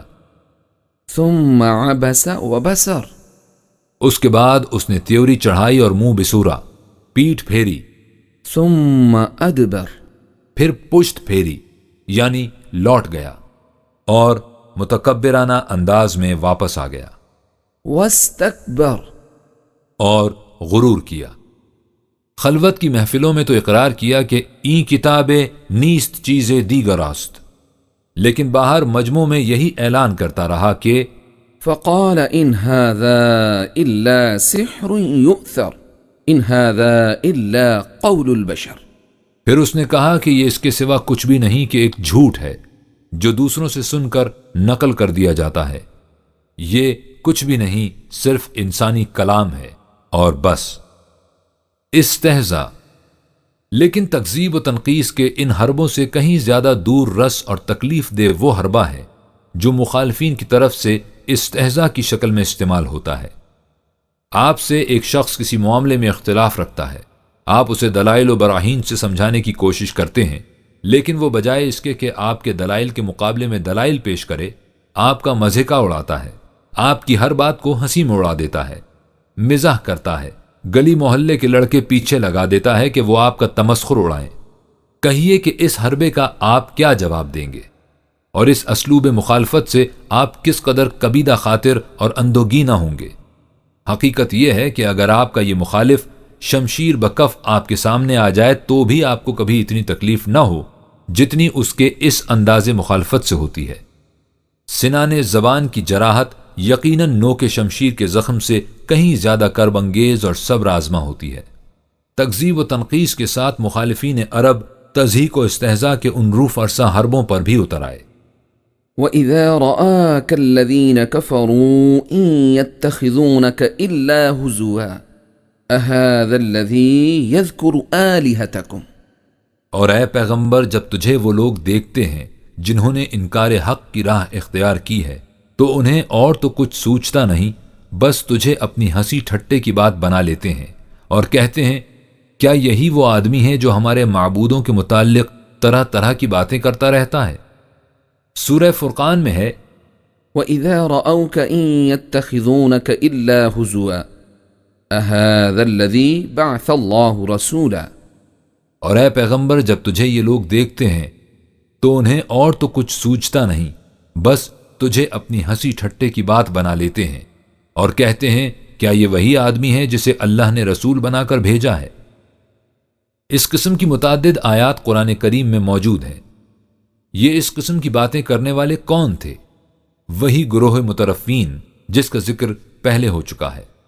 اس کے علاوہ منافقین بھی تمسخر کرتے تھے۔ يحذر المنافقون أن تنزل عليهم سورة تنبئهم بما في قلوبهم قل استهزئوا إن الله مخرج ما تحذرون۔ منافق اس بات سے بھی ڈرتے ہیں کہ کہیں ایسا نہ ہو ان کے بارے میں کوئی صورت نازل ہو جائے اور جو کچھ ان کے دلوں میں چھپا ہے وہ بے نقاب سامنے آ جائے۔ اے پیغمبر صلی اللہ علیہ وسلم، تم ان سے کہہ دو کہ تم اپنی عادت کے مطابق تمسخر کرتے رہو، یقیناً اب وہ بات ظاہر ہونے والی ہے جس کے بے نقاب ہونے کا تمہیں اندیشہ رہتا ہے۔ مجنوں، طنز و استہزاء کے ضمن میں یہ بھی تھا کہ وہ آپ کو مجنوں یعنی پاگل کہتے تھے۔ انہم كانوا اذا قیل لهم لا الہ الا اللہ یستکبرون ویقولون ائنا لتارکو آلہتنا لشاعر مجنون۔ جب ان سے کہا جاتا خدا کے ساتھ کسی کو شریک نہ کرو، اللہ کے سوا کوئی الہ نہیں، تو وہ غرور سے تن جاتے اور کہتے کیا ہم ایک پاگل شاعر کے کہہ دینے سے اپنے معبودوں کو چھوڑ دیں گے؟ ہرگز نہیں۔ یوں دیکھا جائے تو ایک داعی انقلاب مفاد پرست گروہ کی نگاہوں میں ہوتا ہی پاگل ہے۔ یہ فقرہ آپ کو اکثر سنائی دیتا ہوگا، یہ شخص بالکل پاگل ہے، اسے اپنے نفع نقصان کا بھی خیال نہیں۔ چونکہ داعی انقلاب کی زندگی اور اس کے مقاصد مفاد پرست گروہ کے پیمانوں اور معیاروں کے مطابق سراسر نقصان کا سودا ہوتے ہیں، اور وہ سمجھتے ہیں کہ اگر یہ داعی اپنی اس دعوت کو چھوڑ دے تو یہ کس قدر دنیاوی مفاد حاصل کر سکتا ہے، اس لیے وہ اسے پاگل کہتے ہیں۔ لیکن وہ لوگ حضور صلی اللہ علیہ وسلم کو محض اسی نقطہ نگاہی سے پاگل نہیں کہتے تھے، اس میں ہمدردی کے بجائے طنز کا نشتر زیادہ گہرا تھا۔ مسحور ہے۔ عربوں میں اور ازمنہ قدیم میں ہر جگہ جادو پر بڑا گہرا اعتقاد تھا، چنانچہ وہ یہ بھی کہتے تھے کہ حضور صلی اللہ علیہ وسلم پر کسی نے جادو کر رکھا ہے، اسی لیے یہ معاذ اللہ اس قسم کی بہکی بہکی باتیں کرتا ہے۔ نحن اعلم بما يستمعون به اذ يستمعون اليك واذ هم نجوى اذ يقول الظالمون ان تتبعون الا رجلا مسحورا۔ اے پیغمبر، جب یہ لوگ تمہاری طرف کان لگاتے ہیں تو جو کچھ ان کو سننا ہوتا ہے اسے ہم اچھی طرح جانتے ہیں، اور جب یہ ظالم باہم سرگوشیاں کرتے ہیں تو کہتے ہیں تم جس آدمی کے پیچھے چل رہے ہو وہ اس کے سوا کیا ہے کہ جادو سے مارا ہوا ہے، تو اس سے بھی ہم بے خبر نہیں ہیں۔ شاعر ہے۔ عربوں میں شعرا کے متعلق عقیدہ تھا کہ ان کے پاس جن آتے ہیں جو انہیں اس قسم کی باتیں سکھاتے ہیں۔ حضور کے متعلق بھی وہ کہتے کہ یہ شاعر ہے جو تخیلات کی دنیا میں بیٹھا افسانہ ترازی کرتا رہتا ہے۔ بل قالوا اضغاث احلام بل افتراه بل هو شاعر۔ اتنا ہی نہیں بلکہ یہ کہتے ہیں کہ یہ محض خواب و خیال کی باتیں ہیں، اس کا من گھڑت دعویٰ ہے، نہیں بلکہ یہ شاعر ہے۔ اس لیے وہ کہتے کہ کیا ہم ایک ایسے شخص کے کہنے سے اپنے معبودوں کو چھوڑ دیں؟ وَيَقُولُونَ أَإِنَّا لَتَارِكُوا آلِهَتِنَا لِشَاعِرٍ مَجْنُونَ۔ اور وہ کہتے کہ کیا ہم ایک پاگل شاعر کے لیے اپنے معبودوں اور دیوتاؤں کو چھوڑ دیں؟ ہرگز نہیں۔ وہ کہتے کہ اس کے تخیل کی یہ بلند پروازیاں محض ہنگامی جذبات کی پیدا کردہ ہیں، چند دنوں کے بعد جب یہ جذبات فرو ہو جائیں گے تو یہ تخیلات بھی ختم ہو جائیں گے۔ شاعر جو کچھ کہتے ہیں وہ محض لطائف ہوتے ہیں، حقائق نہیں ہوتے، اس لیے مرور زمانہ سے وہ ختم ہو جاتے ہیں، لہٰذا اس کی ان باتوں کو سنجیدگی سے لینا ہی نہیں چاہیے۔ ام یقولون شاعر نتربص به ریب المنون۔ بلکہ وہ یہاں تک کہہ گزرتے ہیں کہ وہ یعنی محمد صلی اللہ علیہ وسلم تو شاعر ہے جس کے تخیل کی بلند پروازیاں خاص وقت تک کے لیے ہیں، ہم اسی وقت کا انتظار کر رہے ہیں جب مرور زمانہ سے اس کے تخیل کی بلند پروازی ختم ہو جائے گی۔ اہل کتاب کی مخالفت۔ انہی مخالفین میں ایک گروہ اہل کتاب یہود و نصارہ کا بھی تھا۔ ان کی آسمانی کتابوں میں جیسی کچھ بھی وہ ان کے پاس رہ گئی تھیں، ایک آنے والے نبی کی بشارت موجود تھی اور وہ اس موعودہ رسول کے انتظار میں تھے۔ نبی اکرم صلی اللہ علیہ وسلم میں اس آنے والے کی تمام علامات موجود تھیں، اس لیے وہ حضور صلی اللہ علیہ وسلم کو اچھی طرح پہچانتے تھے۔ الذين آتيناهم الكتاب يعرفونه كما يعرفون أبناءهم وإن فريقا منهم ليكتمون الحق وهم يعلمون۔ اور حقیقت یہ ہے کہ جن لوگوں کو ہم نے اس سے پہلے کتاب دی تھی، یعنی اہل کتاب کے علماء، ان پر حقیقت حال پوشیدہ نہیں ہے۔ وہ پیغمبر اسلام کو ویسے ہی پہچانتے ہیں جس طرح اپنی اولاد کو پہچانتے ہیں، لیکن اس پر بھی ان میں ایک گروہ ایسا ہے جو دیدہ و دانستہ سچائی کو چھپاتا ہے۔ مذہب کے علمبردار۔ دین اور مذہب کی کشمکش بھی تاریخ انسانیت کی عجیب داستان ہے۔ دین اس نظام زندگی کا نام ہے جو قوانین خداوندی کے مطابق متشکل ہوتا ہے۔ خدا کا ہر رسول دین لاتا تھا اور اسے عملاً متشکل کرتا تھا۔ اس کے بعد اس کے متبعین اس دین خاص میں اپنے خیالات کی آمیزش کرنی شروع کر دیتے تھے، اور اس طرح رفتہ رفتہ وہ دین مذہب بن جاتا تھا، یعنی چند بے معنی معتقدات اور بے روح رسومات کا مجموعہ جنہیں زندگی کے عملی معاملات سے کوئی سروکار نہ ہو۔ مذہبی پیشوائیت اس مذہب کی محافظ اور اجارہ دار ہوتی تاکہ اس کے ذریعے اپنے مفاد حاصل کر سکے۔ اس کے بعد خدا کا دوسرا رسول آتا اور وہ اس مذہب کی جگہ پھر دین خالص پیش کرتا۔ اس کی دعوت کی مخالفت سب سے پہلے اسی مذہبی پیشوائیت کی طرف سے ہوتی۔ یہی کچھ سابقہ انبیاء کرام علیہ السلام کے ساتھ ہوا اور یہی صورت نبی کریم صلی اللہ علیہ وسلم کے ساتھ پیش آئی۔ آپ صلی اللہ علیہ وسلم کے زمانے میں اس مذہبی پیشوائیت کے علمبردار یہودی اور نصارہ تھے، جنہیں قرآن اہل کتاب کہہ کر پکارتا ہے۔ قرآن کریم میں ان کی مخالفت کا ذکر بڑی شرح و بسط سے آیا ہے۔ اس مخالفت کے محرکات کئی ایک تھے۔ ان کا بنیادی اعتراض یہ تھا کہ نبوت بنی اسرائیل کے لیے مخصوص ہے اور یہ بنی اسماعیل میں سے ہے، اس لیے ہم اس کے دعوے کو کس طرح تسلیم کر لیں۔ مذہبی سیادت کی وجہ سے اس نسلی عصبیت کے بعد ان کے سامنے مذہبی سیادت کا سوال تھا۔ قرآن اس برہمنیت یعنی پریسٹ ہوڈ کو مٹانے کے لیے آیا تھا، جسے انہوں نے بطور خدائی استحقاق اپنے لیے مختص کر رکھا تھا اور جس کی روح سے وہ تمام قوم کے قلوب و اذہان پر حکومت کرتے تھے۔ قرآن پر ایمان لانے سے یہ سیادت و ریاست ختم ہو جاتی تھی، اس لیے وہ کہتے کہ اگر اس تعلیم کو ہماری مرضی کے مطابق بدل دو تو ہم ایمان لے آئیں گے۔ وَإِذَا تُتْلَى عَلَيْهِمْ آيَاتُنَا بَيِّنَاتٍ قَالَ الَّذِينَ لَا يَرْجُونَ لِقَاءَ نَأْتِ بِقُرْآنٍ غَيْرِ هَذَا أَوْ بَدِّلْهُ قُلْ مَا يَكُونُ لِي أَنْ أُبَدِّلَهُ مِنْ تِلْقَاءِ نَفْسِي إِنْ أَتَّبِعُ إِلَّا مَا يُوحَى إِلَيَّ إِنِّي أَخَافُ إِنْ عَصَيْتُ رَبِّي عَذَابَ يَوْمٍ عَظِيمٍ۔ اور اے پیغمبر، جب تم ہمارے واضح احکام ان کے سامنے پیش کرتے ہو تو جو لوگ حیات دنیاوی میں مست ہو کر مکافات عمل کو بھلا بیٹھے ہیں کہ گویا مرنے کے بعد ہم سے ملنے کی توقع نہیں رکھتے، وہ کہتے ہیں کہ اس قرآن کے بجائے کوئی دوسرا قرآن لاؤ یا اس کے مطلب میں کچھ رد و بدل کر دو تو پھر ہم تمہارے ہم نوا بن جائیں گے۔ اے پیغمبر، تم کہہ دو کہ میرا یہ مقدور نہیں کہ اپنے جی سے اس میں رد و بدل کر دوں، میں تو بس اسی حکم کا تابع ہوں جو مجھ پر وحی کیا جاتا ہے۔ میں ڈرتا ہوں کہ اگر اپنے پروردگار کے حکم سے سرتابی کروں تو میں بھی خدا کے عذاب عظیم میں گرفتار ہو جاؤں گا۔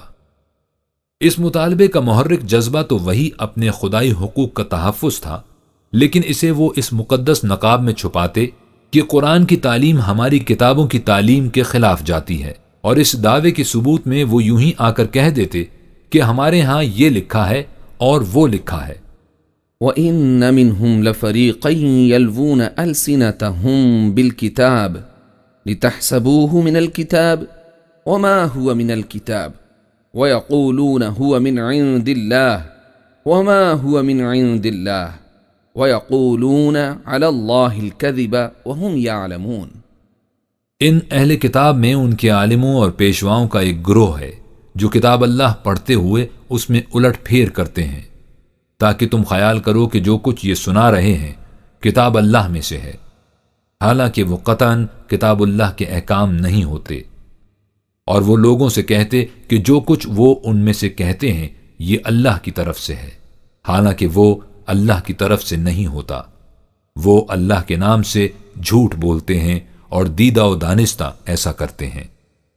در حقیقت اس قسم کے مطالبات سے ان کا مقصد یہ تھا کہ ایسے حالات پیدا کر دیں جن میں آپ صلی اللہ علیہ وسلم ان کے ساتھ مفاہمت کر کے ان کے مسلک کے تابع ہو جائیں۔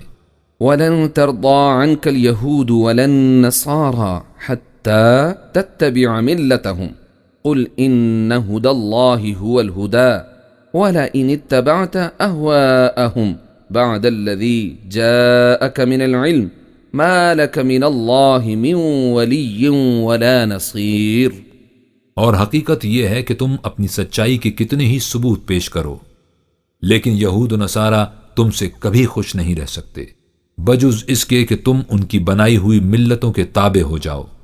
بس تم ان سے صاف صاف کہہ دو کہ ہدایت کی صحیح راہ صرف وہ ہے جو خدا نے مجھے عطا کی ہے۔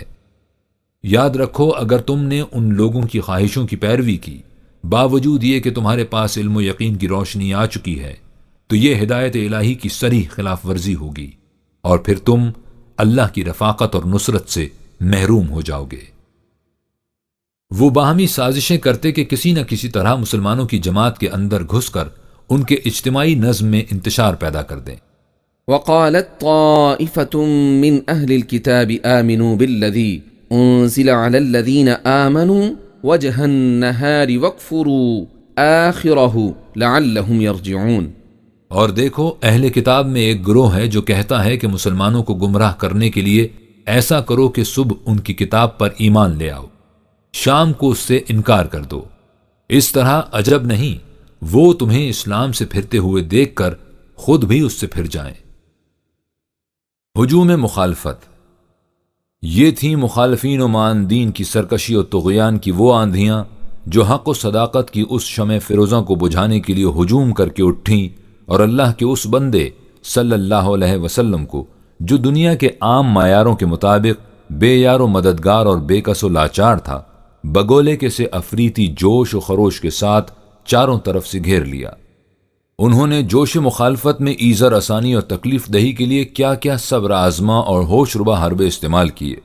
کتب روایات و سیر نے ان کی تفاصیل کو اپنے دامن میں محفوظ کر رکھا ہے تاکہ وہ ہر اس داعی انقلاب کے لیے جو اس نوع انسان کے مبلغ اعظم صلی اللہ علیہ وسلم کے نقوش قدم کے اتباع میں حق و صداقت کی آواز بلند کرنا چاہے، وجہ تسبیت قلب اور باعث تسکین روح ہوں، اور راستے کی سختیاں اس کے پائے استقلال میں لغزش اور عزم و استقامت میں تزلزل نہ پیدا ہونے دیں۔ اور یہ سب ہجوم بلا اور انواع تکالیف اس جرم کی پاداش میں کہ وہ اللہ کے بندوں کو اللہ کے نظام حکومت کی طرف کیوں بلاتا ہے۔ قرآن کریم نے ان تفصیلی واقعات کا ذکر کیے بغیر اس حقیقت کو اپنی معجزانہ بلاغت سے ایک آیت میں محصور کر دیا ہے۔ سابقہ عنوان میں ہم دیکھ چکے ہیں کہ آپ صلی اللہ علیہ وسلم کو ارشاد ہوا تھا کہ قم فانذر، اٹھ اور ان لوگوں کو ان کی غلط روش کے تباہ کن نتائج سے آگاہ کر دے۔ سورہ جن میں ہے وَأَنَّهُ لَمَّا قَامَ عَبْدُ اللَّهِ يَدْعُوهُ كَادُوا يَكُونُونَ عَلَيْهِ لِبَدًا، اور جب اللہ کا یہ بندہ اس دعوت خداوندی کو لے کر اٹھا مخالفین چاروں طرف سے یورش کر کے اسے لپٹ گئے۔ مخالفت و مخاصمت کی تمام جزیات اور عناد و انتقام کی جملہ تفاصیل اس ایک اجمال کے اندر آ گئیں۔ قریش جیسی شعلہ صفت قوم کے لیے یہ مشکل نہ تھا کہ جوش مخالفت میں اٹھتے اور اس داعی انقلاب صلی اللہ علیہ وسلم کو قتل کر دیتے، لیکن انہیں یہ معلوم تھا کہ بنو ہاشم اپنے قبیلے کے خون کا انتقام لینے کے لیے اٹھ کھڑے ہوں گے، اور پھر قریب قریب ہر قبیلے کے 2-1 آدمی اسلام لا چکے تھے، اس لیے اغلب تھا کہ قتل و انتقام قتل کا یہ سلسلہ حدود فراموش ہو جاتا۔ قریش اس عالمگیر خون ریزی کو بھی مول لے لیتے، لیکن وہ مسلسل خانہ جنگیوں سے اس قدر تھک چکے تھے کہ وہ اپنے اندر اس قسم کی عمومی جنگ میں الجھنے کی ہمت نہیں پاتے تھے، اس لیے انہوں نے قتل و خون ریزی کے بجائے ایذا رسانی اور تکلیف دہی کا شیوا اختیار کیا، اور اس درندگی میں بھی پہل ان مسلمانوں سے کی جو غریب و نادار اور بے یار و مددگار تھے یا جن کے قبیلے کمزور سمجھے جاتے تھے۔ ایذا رسانی کے انوکھے انداز۔ ذرا مئی اور جون کے مہینوں میں صحرائے عرب کی چلچلاتی دھوپ اور تپتی ریت کا اندازہ لگائیے، طائر نگاہ تک اس کے تصور سے کاشانہ چشم میں سمٹ جاتا ہے۔ اس عالم سوز و تپش میں وہ ان کمزور مسلمانوں کو پکڑتے، بھٹی کی طرح جلتی ہوئی ریت پر لٹا دیتے اور چھاتی پر بھاری پتھر رکھ دیتے کہ کروٹ نہ بدلنے پائیں، بدن پر گرم گرم بالو بچھاتے، اس سے بھی تسکین نہ ہوتی تو لوہا گرم کر کے اس سے داغتے۔ حضرت خباب رضی اللہ تعالیٰ عنہ قبیلہ تمیم کے ایک فرد تھے اور جاہلیت میں غلام بنا کر فروخت کر دیے گئے تھے۔ وہ آغاز اسلام ہی میں ایمان کی سعادت سے بہرہ یاب ہو گئے۔ قریش انہیں طرح طرح کی جاں گسل اور روح فرسا تکالیف دیا کرتے تھے۔ ایک دن دہکتے ہوئے انگارے زمین پر بچھائے اور اس پر انہیں چت لٹا دیا، اور ایک شخص چھاتی پر پاؤں رکھے رہا کہ کروٹ نہ بدلنے پائیں۔ مدتوں بعد آپ نے یہ واقعہ حضرت عمر رضی اللہ تعالیٰ عنہ کے سامنے بیان کیا تو پیٹھ کھول کر دکھائی، جو کھال ادھر جانے سے برس کے داغوں کی طرح سفید ہو رہی تھی۔ حضرت بلال رضی اللہ تعالیٰ عنہ، ہاں وہی بلال رضی اللہ تعالیٰ عنہ کہ جس کے نام سے رگ محبت میں تحرک اور نبض عشق میں تموج پیدا ہو جاتا ہے۔ حبشی النسل اور امیہ ابن خلف کے غلام تھے۔ ٹھیک دوپہر کے وقت امیہ انہیں جلتی ریت پر لٹاتا اور پتھر کی چٹان سینے پر رکھ دیتا۔ اس سے بھی جی نہ بھرتا تو گلے میں رسی باندھ کر لڑکوں کے حوالے کر دیتا جو انہیں شہر کے گلی کوچوں میں گھسیٹتے پھرتے۔ حضرت یاسر رضی اللہ تعالیٰ عنہ، یمن کے رہنے والے، مکہ کے غربا سے متعلق، لیکن سارا گھرانہ، خود بیوی حضرت سمیہ رضی اللہ تعالیٰ عنہ اور بیٹا حضرت عمار رضی اللہ تعالیٰ عنہ، دولت اسلام سے مالا مال، خود اذیتیں اٹھاتے اٹھاتے ہلاک ہو گئے۔ بیوی کو ابو جہل کی برچھی نے جنت میں پہنچا دیا اور حضرت عمار رضی اللہ پہم تکالیف کا نشانہ بنتے رہے۔ انہی بلا کشان محبت میں حضرت صہیب رومی رضی اللہ تعالیٰ عنہ اور ابو فقیہ رضی اللہ تعالیٰ عنہ، قریش کے غلام، اور لبینہ رضی اللہ تعالیٰ عنہ، زنیرہ رضی اللہ تعالیٰ عنہ، ہندیہ رضی اللہ تعالیٰ عنہ اور ام عبیس رضی اللہ تعالیٰ عنہ کی کنیزیں تھیں۔ ان پر اس قدر مظالم توڑے جاتے کہ انہیں دیکھ کر فضا تھر تھرا اٹھتی، لیکن جہاں یہ مظالم اپنی قساوت اور صفاکی میں اپنی نظیر نہیں رکھتے تھے، وہاں یہ حقیقت بھی اپنی مثال پیش نہیں کر سکتی کہ ابتلاء و آزمائش کے اس طویل اور صبر آزما عرصے میں کوئی ایک متنفس مرد یا عورت ایسا نہ تھا جس نے عملاً کر دکھانا تو ایک طرف، دل کی گہرائیوں میں بھی اس امر کا ہلکا سا خیال کیا ہو کہ چلو ان کی سی کہہ کر جان تو بچا لو۔ ان کی کیفیت یہ تھی کہ ان پر جس قدر سختیاں زیادہ ہوتیں، اسی قدر ان کے ایمان میں پختگی، ہمت میں استواری، حوصلوں میں بلندی، عزم میں ثبات اور ارادوں میں استحکام پیدا ہو جاتا۔ ہر آنے والی مصیبت ان کی نگاہوں میں چمک اور روح میں بالیدگی پیدا کر دیتی۔ وہ ان کی قصابانہ بے رحمیوں اور صفاکانہ سختیوں کا خندہ پیشانی سے مقابلہ کرتے، اور ان کے خون کا ایک ایک قطرہ دربار فرعون کے ساحرین کی ہمنوائی میں پکار پکار کر کہتا کہ فَاقْضِ مَا أَنْتَ قَاضٍ۔ آسمان کے فرشتے اس عبرت انگیز منظر پر محو حیرت تھے اور بارگاہ سمدیت میں سجدہ کنا اعتراف کرتے تھے کہ بار الہا تو نے سچ کہا تھا۔ انی اعلم ما لا تعلمون۔ ہمیں کیا معلوم تھا کہ آب و گل کے اس ہیولا آدم میں اس قسم کے فولادی جوہر بھی مضمر ہیں کہ زمین و آسمان کی گردشیں مل کر بھی انہیں پیس نہ سکیں۔ کسی انقلابی تحریک کے لیے یہ واقعہ کچھ کم باعث فخر و مباحات نہیں کہ اس جماعت کے کسی ایک فرد نے نہ کبھی غداری کی، نہ خود اس سے پھرا، بلکہ بلاؤں کا ہجوم اور سختیوں کا اموا ان کے نسب العین کی صداقت کے یقین کو پختہ سے پختہ کرتا چلا گیا، اور ان کے سینے تسکین و طمانینت کی جنت گاہ بنتے چلے گئے۔ ان الذين قالوا ربنا الله ثم استقاموا تتنزل عليهم الملائكة ألا تخافوا ولا تحزنوا وأبشروا بالجنة التي كنتم توعدون نحن أولياؤكم في الحياة الدنيا وفي الآخرة ولكم فيها ما تشتهي أنفسكم ولكم فيها ما تدعون نزلا من غفور رحيم۔ یہ حقیقت ہے کہ جن لوگوں نے کہا کہ ہمارا نشو نما دینے والا اللہ ہے اور پھر اس پر جم کر کھڑے ہو گئے تو ان پر ملائکہ کا نزول ہوتا ہے جو ان کے پاس یہ بشارات الہی لے کر آتے ہیں کہ نہ تم ڈرو اور نہ غمگین ہو اور اس جنت کی خوشخبری حاصل کرو جس کا تم سے وعدہ کیا جاتا تھا۔ دنیاوی زندگی اور آخرت میں دونوں جگہ ہم تمہارے مددگار ہیں۔ تمہارے لیے وہ تمام چیزیں مہیا ہوں گی جن کی تمہیں خواہش ہوگی اور جن کی تم فرمائش کرو گے۔ تمہاری میزبانی وہ خدا کرے گا جو بڑا ہی حفاظت کرنے والا اور سامان نشو نما پہنچانے والا ہے۔ ایمان کی بے پناہ قوت، ان کی اس استقامت و عزیمت سے ان جیسی اور سعید روحیں بھی متاثر ہوتیں اور آگے بڑھ کر ان کی جماعت میں شامل ہو جاتیں۔ یوں اس انقلاب کی لہروں کی وسعت اور بھی ساحل فراموش ہوتی چلی جاتی۔ حقیقت یہ ہے کہ دعوت حق و صداقت کا فروغ اس کے پیروؤں کے یقین و ثبات کی نسبت سے ہوتا ہے۔ ان کا ایمان محکم اس جہان آب و گل میں زلزلہ پیدا کر دیتا ہے۔ طرح نومی افگند اندر ضمیر کائنات، نالے ہا کز سینہ اہل نیاز آید بروں۔ قوموں کی موت و حیات کا مدار ان کی قوت ایمانی پر ہے۔ اگر انہیں اپنے مسلک زندگی کی صداقت پر یقین ہے اور وہ یقین دل کی گہرائیوں میں پیوست، تو پھر دنیا کی کوئی طاقت انہیں ان کے مقام سے نیچے نہیں گرا سکتی۔ ثبات زندگی ایمان محکم سے ہے دنیا میں، لیکن جہاں ان کے یقین کی قوت کمزور ہوئی، تباہی کے پنجے نے انہیں فوراً دبوچ لیا۔ آدم بمیزدار بے یقینی، مردان مومن کی وہ جماعت قدسیہ جن کا ذکر اس وقت ہمارے لیے وجہ شادابی قلب و نظر ہے، اسی قوت ایمانیہ کی پیکر تھی جس کی وجہ سے دنیا کی بڑی سے بڑی مصیبت اور سخت سے سخت تکلیف ان کے نزدیک ہیچ تھی۔ ہم صرف نام کے مسلمان کیا سمجھ سکتے ہیں کہ ایمان کی قوت انسان کے اندر کیا تبدیلی پیدا کر دیتی ہے۔ آج کا مسلمان نہ ایمان کے ذوق سے بہرہ یاب، نہ عمل کی چاشنی سے لذت گیر۔ اسے کون بتائے کہ یقین مثل خلیل آتش نشینی، یقین اللہ مستی خود گزینی۔ سن اے تہذیب حاضر کے گرفتار، غلامی سے بدتر ہے بے یقینی۔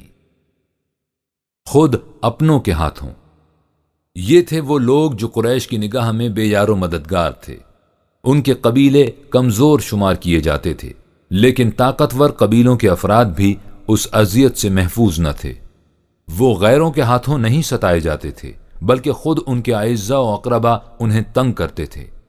حضرت عثمان رضی اللہ تعالیٰ عنہ قریش میں عزت و ثروت کے مالک تھے اور ممتاز قبیلے کے فرد۔ جب وہ اسلام لائے ہیں تو خود ان کا چچا انہیں رسی سے باندھ کر مارا کرتا تھا، حالانکہ وہ بچے نہیں تھے، بڑی عمر کے تھے۔ اسی طرح حضرت زبیر ابن العوام رضی اللہ تعالیٰ عنہ کو بھی ان کا چچا چٹائی میں لپیٹ کر دھواں دیا کرتا تھا۔ حضرت عمر رضی اللہ تعالیٰ عنہ کے چچازاد بھائی اور بہنوئی سعید بن زید رضی اللہ تعالیٰ عنہ ایمان لائے تو حضرت عمر رضی اللہ نے، جو اس وقت تک حلقہ بگوش اسلام نہیں ہوئے تھے، انہیں رسیوں سے باندھ دیا، حتیٰ کہ خود اپنی بہن فاطمہ کو بھی زد و کوب کیا کیونکہ وہ بھی ایمان لے آئی تھیں۔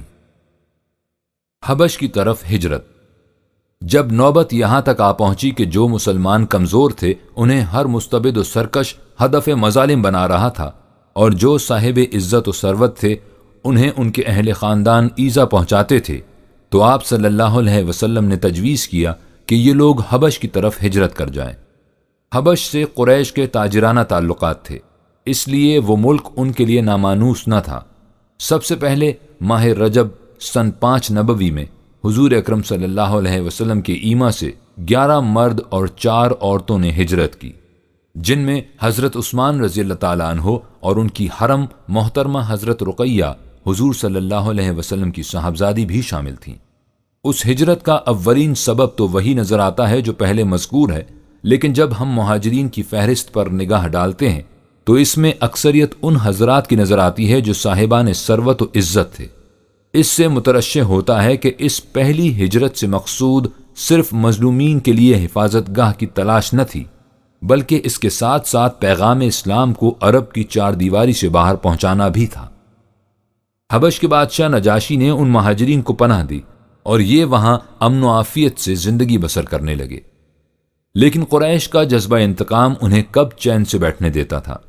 انہوں نے باہمی مشورے کیے اور بالآخر یہ قرار پایا کہ نجاشی کے پاس سفیر بھیجے جائیں۔ اس سفارت کا امیر عمرو بن العاص تھا۔ یہ وہی حضرت عمرو بن العاص رضی اللہ تعالیٰ عنہ ہیں جو لوائے اسلام کے سائے میں فاتح مصر کی حیثیت سے دنیا میں متعارف ہوئے۔ یہ سفارت بڑے تمطراق سے جانب حبش روانہ ہوئی۔ وہاں پہنچ کر یہ پہلے نجاشی کے اہل دربار سے ملے، ان کی خدمت میں نذرانے پیش کیے، پھر انہیں ورغلایا کہ یہ لوگ جو یہاں آ کر آباد ہوئے ہیں انہوں نے ایک نیا فتنہ اٹھایا ہے، ہم ان کی بازیابی کے لیے نجاشی سے درخواست کرنے آئے ہیں، آپ بھی ہماری تائید کیجیے گا۔ دوسرے دن یہ سفارت نجاشی سے ملی اور اپنی درخواست پیش کی۔ اہل دربار نے ان کے مطالبے کی تائید کی۔ نجاشی نے مسلمانوں کو بلا کر پوچھا کہ تم نے کون سا نیا مذہب ایجاد کیا ہے جو عیسائیوں اور عربوں دونوں کے مذہب کے خلاف ہے؟ نجاشی کے دربار میں ذرا اس واقعے کے احوال و ظروف پر غور کیجیے۔ چند گنتی کے مسلمان اپنوں کے ستائے ہوئے غیر ملک میں پناہ گزین ہیں، دشمن وہاں بھی ان کا پیچھا نہیں چھوڑتا۔ بادشاہ غیر قوم ہی کا نہیں بلکہ مذہب بھی دوسرا یعنی عیسائیت رکھتا ہے۔ سفارت عرب کے ان ارباب ثروت و اقتدار کی نمائندگی کر رہی ہے جن سے اہل حبش کے تاجرانہ تعلقات ہیں، اور وہ ان تعلقات کو بہرحال استوار رکھنا چاہتے ہیں۔ بادشاہ کو ان پناہ گزین مسلمانوں کے خلاف بھڑکایا جاتا ہے، وہ ان سے متاثر ہو کر مسلمانوں کو دربار میں بلاتا ہے اور پوچھتا ہے کہ تم نے یہ کون سا مذہب ایجاد کیا ہے جو نصرانیت کے بھی خلاف ہے؟ ذرا غور کیجئے موقع کی نزاکت اور پھر دیکھیے ان مسلمانوں کا طرز عمل۔ ان کی طرف سے حضرت جعفر رضی اللہ تعالیٰ عنہ آگے بڑھے اور کہا، ایھا الملک، ہم ایک جاہل قوم تھے، بتوں کو پوجتے تھے، نجاست سے آلودہ تھے، مردار کھاتے تھے، بیہودہ بکا کرتے تھے، ہمسایوں کو ستاتے تھے، بھائی پر بھائی ظلم کیا کرتا تھا، ہم میں انسانیت کا نشان نہ تھا، کوئی قاعدہ اور قانون نہ تھا، طاقتور لوگ کمزوروں کو کھا جاتے تھے۔ ایسی حالت میں ہم میں اللہ نے ایک شخص کو پیدا کیا جس کی صداقت اور دیانت، شرافت اور راست بازی سے ہم خوب واقف تھے۔ اس نے ہمیں تمام باتوں کو چھوڑ کر ایک خدا کے احکام کے سامنے جھکنے کی دعوت دی اور یہ سکھایا کہ ہم سچ بولا کریں، خون ریزی سے باز آئیں، غریبوں اور یتیموں کا مال نہ کھایا کریں، ہمسایوں کو آرام دیں، کسی کی عفت پر داغ تہمت نہ لگائیں، برائیوں سے بچیں، غریبوں کی امداد میں مال خرچ کریں۔ ہم اس پر ایمان لائے، شرک چھوڑا، تمام اعمال خبیثہ سے باز آئے۔ اس جرم پر ہماری قوم ہماری جان کی دشمن ہو گئی، ہمیں طرح طرح کی تکلیفیں پہنچائیں۔ جب ہم مجبور ہو گئے تو آپ کے ملک میں آ کر پناہ لی۔ اب یہ یہاں بھی ہمارا پیچھا نہیں چھوڑتے اور مجبور کرتے ہیں کہ ہم پھر اسی گمراہی میں واپس چلے جائیں۔ حضرت جعفر رضی اللہ تعالیٰ عنہ یہ تقریر کر رہے تھے اور دربار پر سناٹا چھا رہا تھا۔ نجاشی نے کہا کہ جو کلام تمہارے پیغمبر پر اترا ہے مجھے اس میں سے کچھ سناؤ۔ حضرت جعفر رضی اللہ تعالیٰ عنہ نے سورہ مریم کی تلاوت شروع کی۔ ایک تو قرآن اور پھر پڑھنے والے اس صدق و اخلاق کے پیکر، ذکر اس پری وش کا اور پھر بیاں اپنا، بن گیا رقیب آخر تھا جو رازداں اپنا۔ نجاشی پر ایسا اثر ہوا کہ اس کی آنکھوں میں آنسو آ گئے۔ سر اٹھایا اور کہا کہ خدا کی قسم یہ کلام اور انجیل دونوں ایک ہی شمع کی کرنیں ہیں۔ یہ کہہ کر سفرائے قریش سے کہا کہ جاؤ، میں ان مظلوموں کو واپس نہیں دوں گا۔ سفارت قریش اس جواب سے بہت مایوس ہوئی، لیکن انہوں نے اس پر بھی حوصلہ نہیں ہارا۔ اب انہوں نے نجاشی کی دکھتی ہوئی رگ کو پکڑنا چاہا۔ دوسرے دن عمرو بن العاص نے پھر دربار میں رسائی حاصل کی اور نجاشی سے کہا کہ آپ کو معلوم بھی ہے کہ یہ مسلمان حضرت عیسیٰ علیہ السلام کے متعلق کیا عقیدہ رکھتے ہیں؟ نجاشی نے مسلمانوں کو پھر بلا بھیجا۔ اب ایک مرتبہ پھر اس موقع کی نزاکت کو سامنے لائیے۔ عیسائی حضرت عیسیٰ علیہ السلام کو خدا یا کم از کم خدا کا بیٹا مانتے ہیں، اور اسلام کھلے لفظوں میں الوہیت اور ابنیت کے اس عقیدے کا ابطال کرتا ہے۔ سفرائے قریش اس حقیقت حال سے واقف تھے، اسی لیے انہوں نے یہ چال چلی تھی۔ ان حالات میں دور حاضر کی مصلحت آمیز پالیسی کا جو کچھ تقاضا ہو سکتا تھا اس کی وضاحت کی ضرورت نہیں، لیکن ایمان کا تقاضا کچھ اور تھا۔ حضرت جعفر رضی اللہ تعالیٰ عنہ نے نہایت بے باکانہ کہا کہ ہمارے پیغمبر نے بتایا ہے کہ حضرت عیسیٰ علیہ السلام خدا کا بندہ اور اس کا رسول ہے، اور بس۔ یہ سن کر دربار کے اسقف اور بطریق غصے سے لال پیلے ہو گئے۔ سفرائے مکہ جی میں خوش ہوئے کہ تیر نشانے پر لگا، لیکن نجاشی نے زمین سے ایک تنکا اٹھایا اور کہا کہ واللہ جو کچھ تم نے کہا حضرت عیسیٰ اس تنکے کے برابر بھی اس سے زیادہ نہیں۔ اس طرح قریش کی سفارت خاسر و نامراد واپس آ گئی۔ خود حضور صلی اللہ علیہ وسلم کے مخالف۔ یہ تو وہ ہجوم مصائب تھا جن سے جماعت مسلمین کو گھیرا جاتا تھا، لیکن جن تکالیف و آلام کا نشانہ خود حضور اکرم صلی اللہ علیہ وآلہ وسلم کی ذات اقدس کو بنایا جاتا تھا، وہ اپنی شدت اور سختی میں ان سے کچھ کم نہ تھے۔ مخالفین آپ صلی اللہ علیہ وسلم کے قبیلے کی پوزیشن کے پیش نظر آپ صلی اللہ علیہ وسلم پر دست درازی نہیں کر سکتے تھے، اس لیے وہ کمینہ حرکات پر اتر آئے۔ وہ آپ صلی اللہ علیہ وسلم کے راستوں میں کانٹے بچھاتے، نماز پڑھتے وقت ہنسی اڑاتے، حضور صلی اللہ علیہ وسلم سجدے میں جاتے تو نجاست کا ڈھیر اوپر ڈال دیتے، باہر تشریف لے جاتے تو شریر لڑکوں کا غول پیچھے لگا دیتے۔ آپ صلی اللہ علیہ وسلم کسی مجمع میں دعوت اسلام دیتے تو ابو لہب برابر چلاتا جاتا کہ یہ معاذ اللہ جھوٹ کہتا ہے۔ جیسا کہ پہلے بیان کیا جا چکا ہے، یہ لوگ حضور صلی اللہ علیہ وسلم کی جان پر ہاتھ ڈالنے میں بھی کبھی توقف نہ کرتے، لیکن آپ صلی اللہ علیہ وسلم کے قبیلے کی حمایت کا خیال ان کی راہ میں مانع تھا۔ یہ ابو طالب کے پاس پہنچے۔ بنو ہاشم میں اس وقت ابو طالب سب سے بڑے تھے۔ جب رؤسائے قریش نے دیکھا کہ ان کی عام ایذا رسانیوں کا آپ صلی اللہ علیہ وسلم پر کچھ اثر نہیں ہوتا، تو ان کا ایک وفد ابو طالب کے پاس آیا اور اس سے کہا کہ تمہارا بھتیجا ہمارے معبودوں کی توہین کرتا ہے، ہمارے آباء و اجداد کو اتنا سخت سست کہتا ہے کہ ہم میں سننے کی تاب نہیں رہتی، ہم اب تنگ آ چکے ہیں، اس لیے یا تو تم اس کی پشت پناہی سے الگ ہو جاؤ یا میدان میں اتر آؤ کہ اس تمام کشمکش و آویزش کا ایک دن میں فیصلہ ہو جائے۔ ابو طالب نے حالات کا جائزہ لیا، معاملے کی نزاکت پر غور کیا اور اس نتیجے پر پہنچے کہ سارے قریش سے عداوت مول لینا کسی صورت میں بھی قرین مصلحت نہیں، وہ اکیلے ان سب کا مقابلہ نہیں کر سکیں گے۔ انہوں نے بھتیجے کی طرف محبت بھری نگاہوں سے دیکھا اور کہا، جانے پدر، میرے اوپر اتنا بوجھ نہ ڈال کہ میں اسے اٹھا نہ سکوں۔ غور کیجئے کہ اس مختصر سے فقرے میں دنیا کے عام معیار کے مطابق حضور صلی اللہ علیہ وسلم کے لیے بے کسی و بے بسی اور عاجزی و بے چارگی کی کتنی غمناک قیامتیں پوشیدہ تھیں۔ عرب کا سا وحشی ملک، سرداران قریش کا پورا گروہ جن کے دلوں میں آتش انتقام و اناد کے شعلے بھڑک رہے ہیں، مخالفت و نامسائد کے اس تلاطم خیز طوفان میں دنیا کے ہر معیار اور عالم اسباب کے ہر اندازے کے مطابق صرف اپنے خاندان کا آسرا وجہ تقویت ہو سکتا تھا، اور اب وہ آسرا اس طرح ٹوٹ رہا ہے۔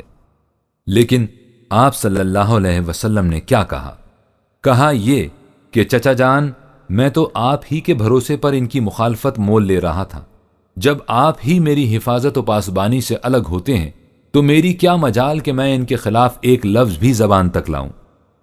معاذ اللہ، یہ جواب اس صلی اللہ علیہ وسلم کی طرف سے کیسے ہو سکتا تھا جس نے حقیقت کو اپنی آنکھوں کے سامنے بے نقاب دیکھ لیا ہو، اور جو ساری دنیا کو یہ سکھانے آیا ہو کہ حق و صداقت کا بول بالا کرنے کے لیے دنیا میں کیا کیا مصیبتیں جھیلنی اور کون کون سی قیامتیں اٹھانی پڑا کرتی ہیں۔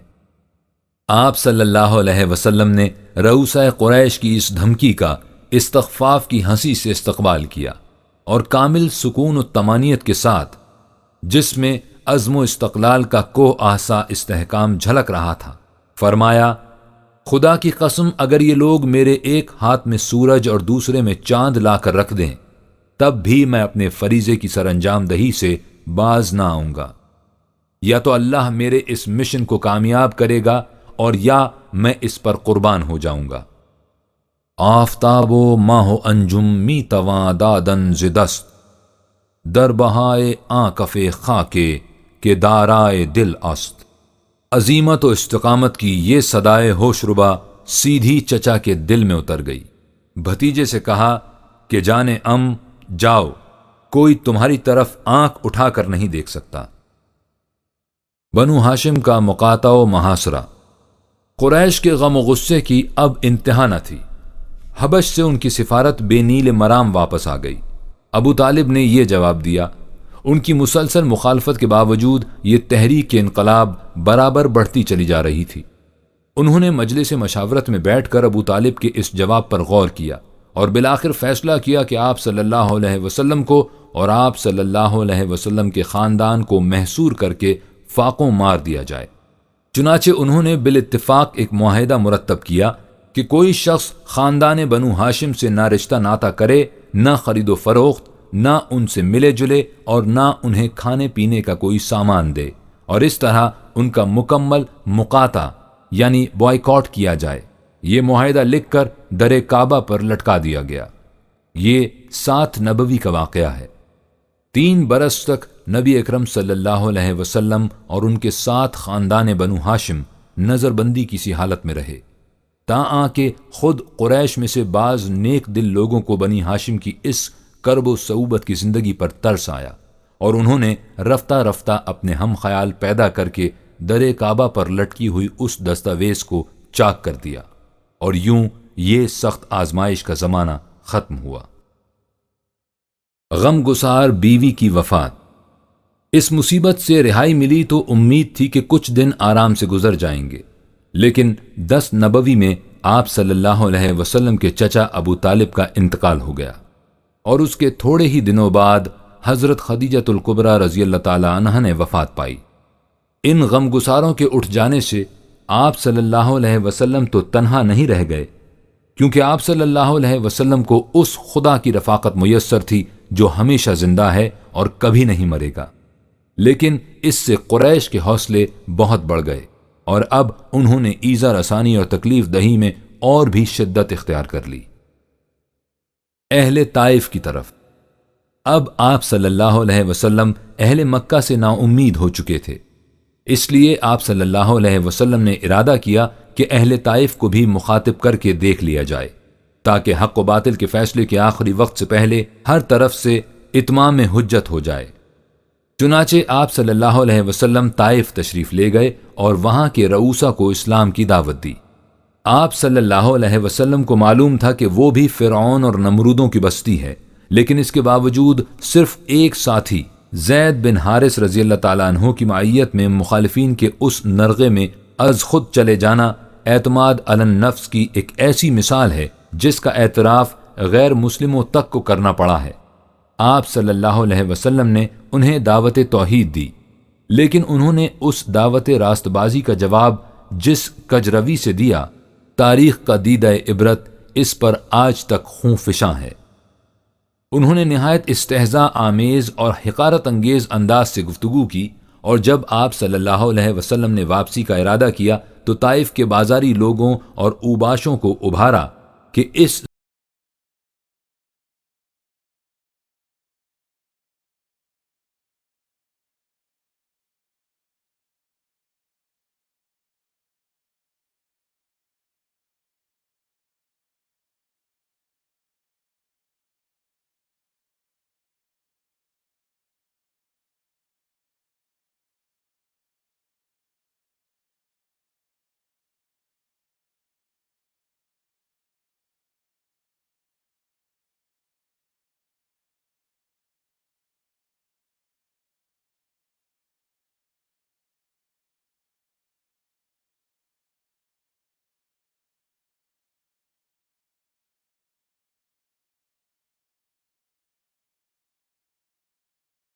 بار نکل کر عقبہ بن ربیعہ کے تاکستان میں پناہ لی، جو نسبتاً شریف النفس انسان تھا۔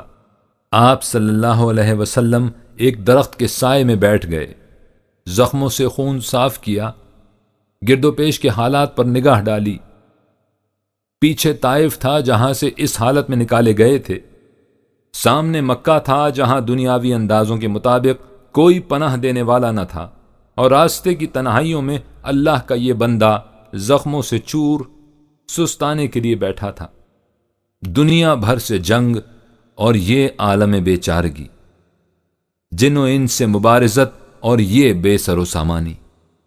بے کسی و درماندگی کے اس حزن انگیز عالم میں گوشہ چشم آرزو کسی دنیاوی قوت سے استمداد و اعانت کے لیے نہیں واہ ہوا، بلکہ نگاہ التجا اس باب صمدیت کی طرف اٹھی جس کا قانون ہر بے کس و ناتواں کا سہارا اور ہر عاجز و درماندہ کا تکیہ ہے۔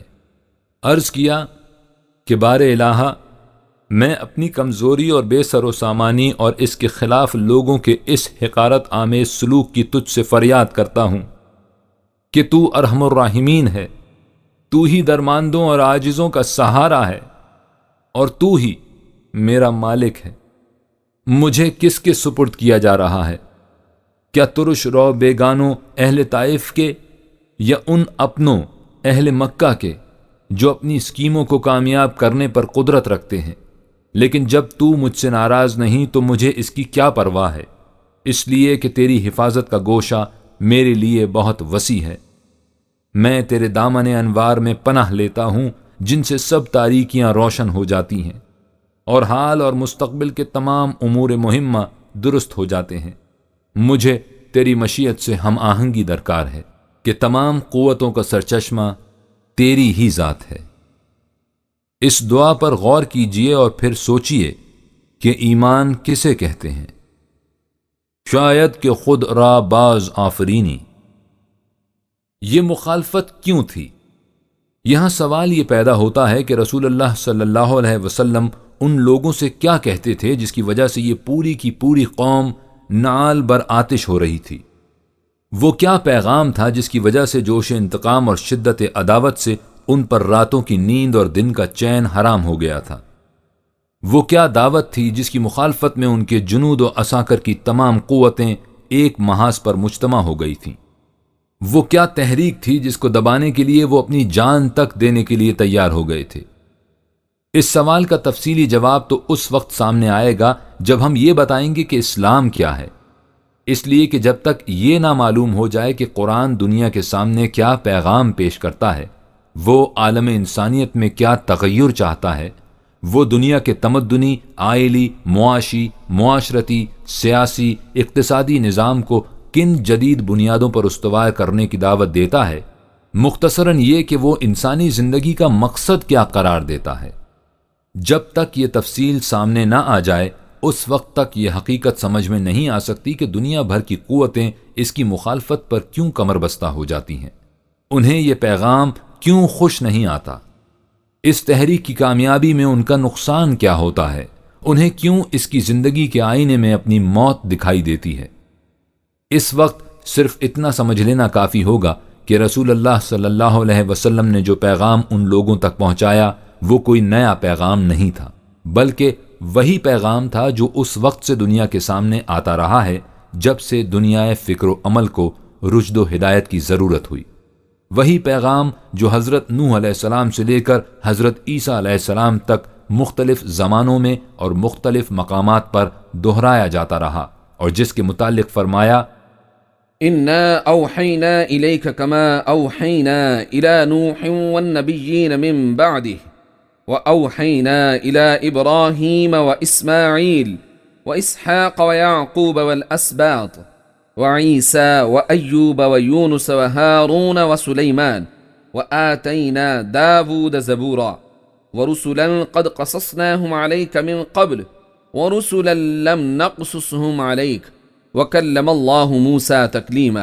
رسلا مبشرين ومنذرين لئلا يكون للناس على الله حجة بعد الرسل وكان الله عزيزا حكيما۔ اے پیغمبر صلی اللہ علیہ وسلم، ہم نے تمہاری طرف اسی طرح وحی بھیجی جس طرح نوح پر اور ان نبیوں پر جو نوح کے بعد ہوئے بھیجی تھی، اور جس طرح ابراہیم، اسماعیل، اسحاق، یعقوب، اولاد یعقوب، عیسیٰ، ایوب، یونس، ہارون اور سلیمان پر بھیجی، اور داؤد کو زبور عطا فرمائی، نیز خدا کے وہ رسول جن کا حال ہم قرآن میں پہلے سنا چکے ہیں اور وہ جن کا حال ہم نے تمہیں نہیں سنایا، اور اسی طرح اللہ نے موسیٰ سے کلام کیا۔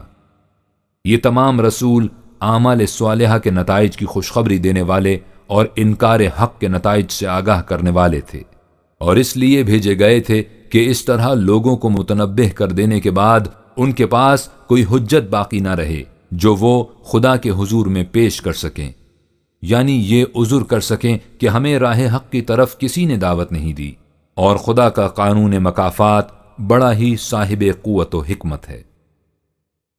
قیام دین کا مفہوم، اس وحی کی غائیت کیا تھی؟ قرآن کریم نے اسے 2 لفظوں میں بیان کر دیا ہے، یعنی قیام دین، اس نظام زندگی کا قیام جس میں انسانیت اپنی منزل مقصود تک جا پہنچے۔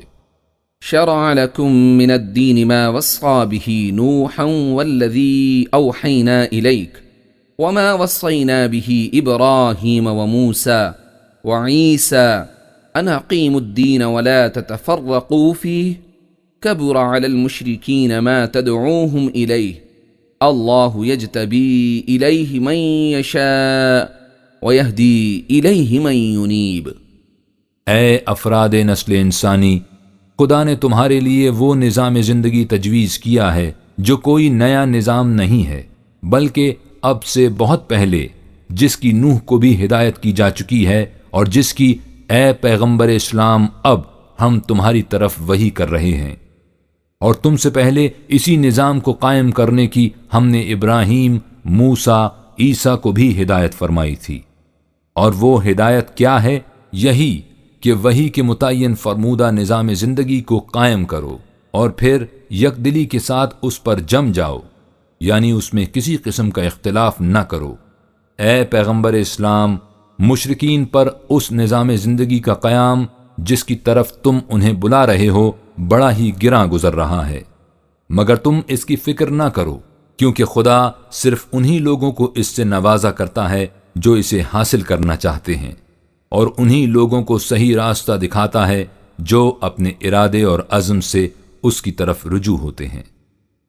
اس آیت کے اس ٹکڑے پر غور کیجئے کہ اس نظام کا قیام مشرکین پر گراں گزرتا ہے، اس لیے کہ وہ خدا کے سوا اوروں کا بھی یہ حق تسلیم کرتے ہیں کہ وہ انسانی زندگی کے لیے نظام وضع کریں۔ ام لهم شركاء شرعوا لهم من الدين ما لم يأذن به الله، کیا ان کے کچھ ایسے ساتھی بھی ہیں جنہوں نے اپنی مرضی سے ان کے لیے کوئی نظام زندگی تجویز کر دیا ہے جس کی خدا نے اجازت نہیں دی؟ یقیناً ایسا ہی ہے۔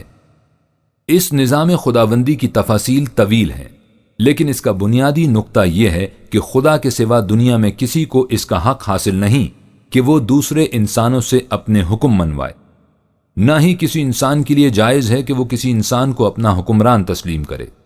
حکومت کا حق صرف خدا کو حاصل ہے اور محکومیت صرف اس کی اختیار کی جا سکتی ہے۔ لا الہ الا اللہ سے یہی مراد ہے۔ خدا کی یہ حکومت اس کے قوانین کی کار فرمائی کا نام ہے جو اب قرآن کریم کے اندر محفوظ ہیں۔ اسلامی نظام مملکت ان احکام و قوانین کو نافذ کرنے کی ایجنسی ہوتی ہے۔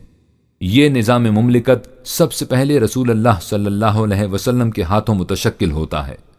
رسول خود بھی قوانین خداوندی کا اتباع کرتا ہے اور دوسروں سے بھی ان کا اتباع کراتا ہے۔ اس نظام کا دوسرا گوشہ یہ ہے کہ رزق کے سرچشموں پر کسی کی ملکیت کا سوال پیدا نہیں ہوتا۔ انہیں خدا نے تمام انسانوں کی پرورش کے لیے بلا مزد و معاوضہ دیا ہے۔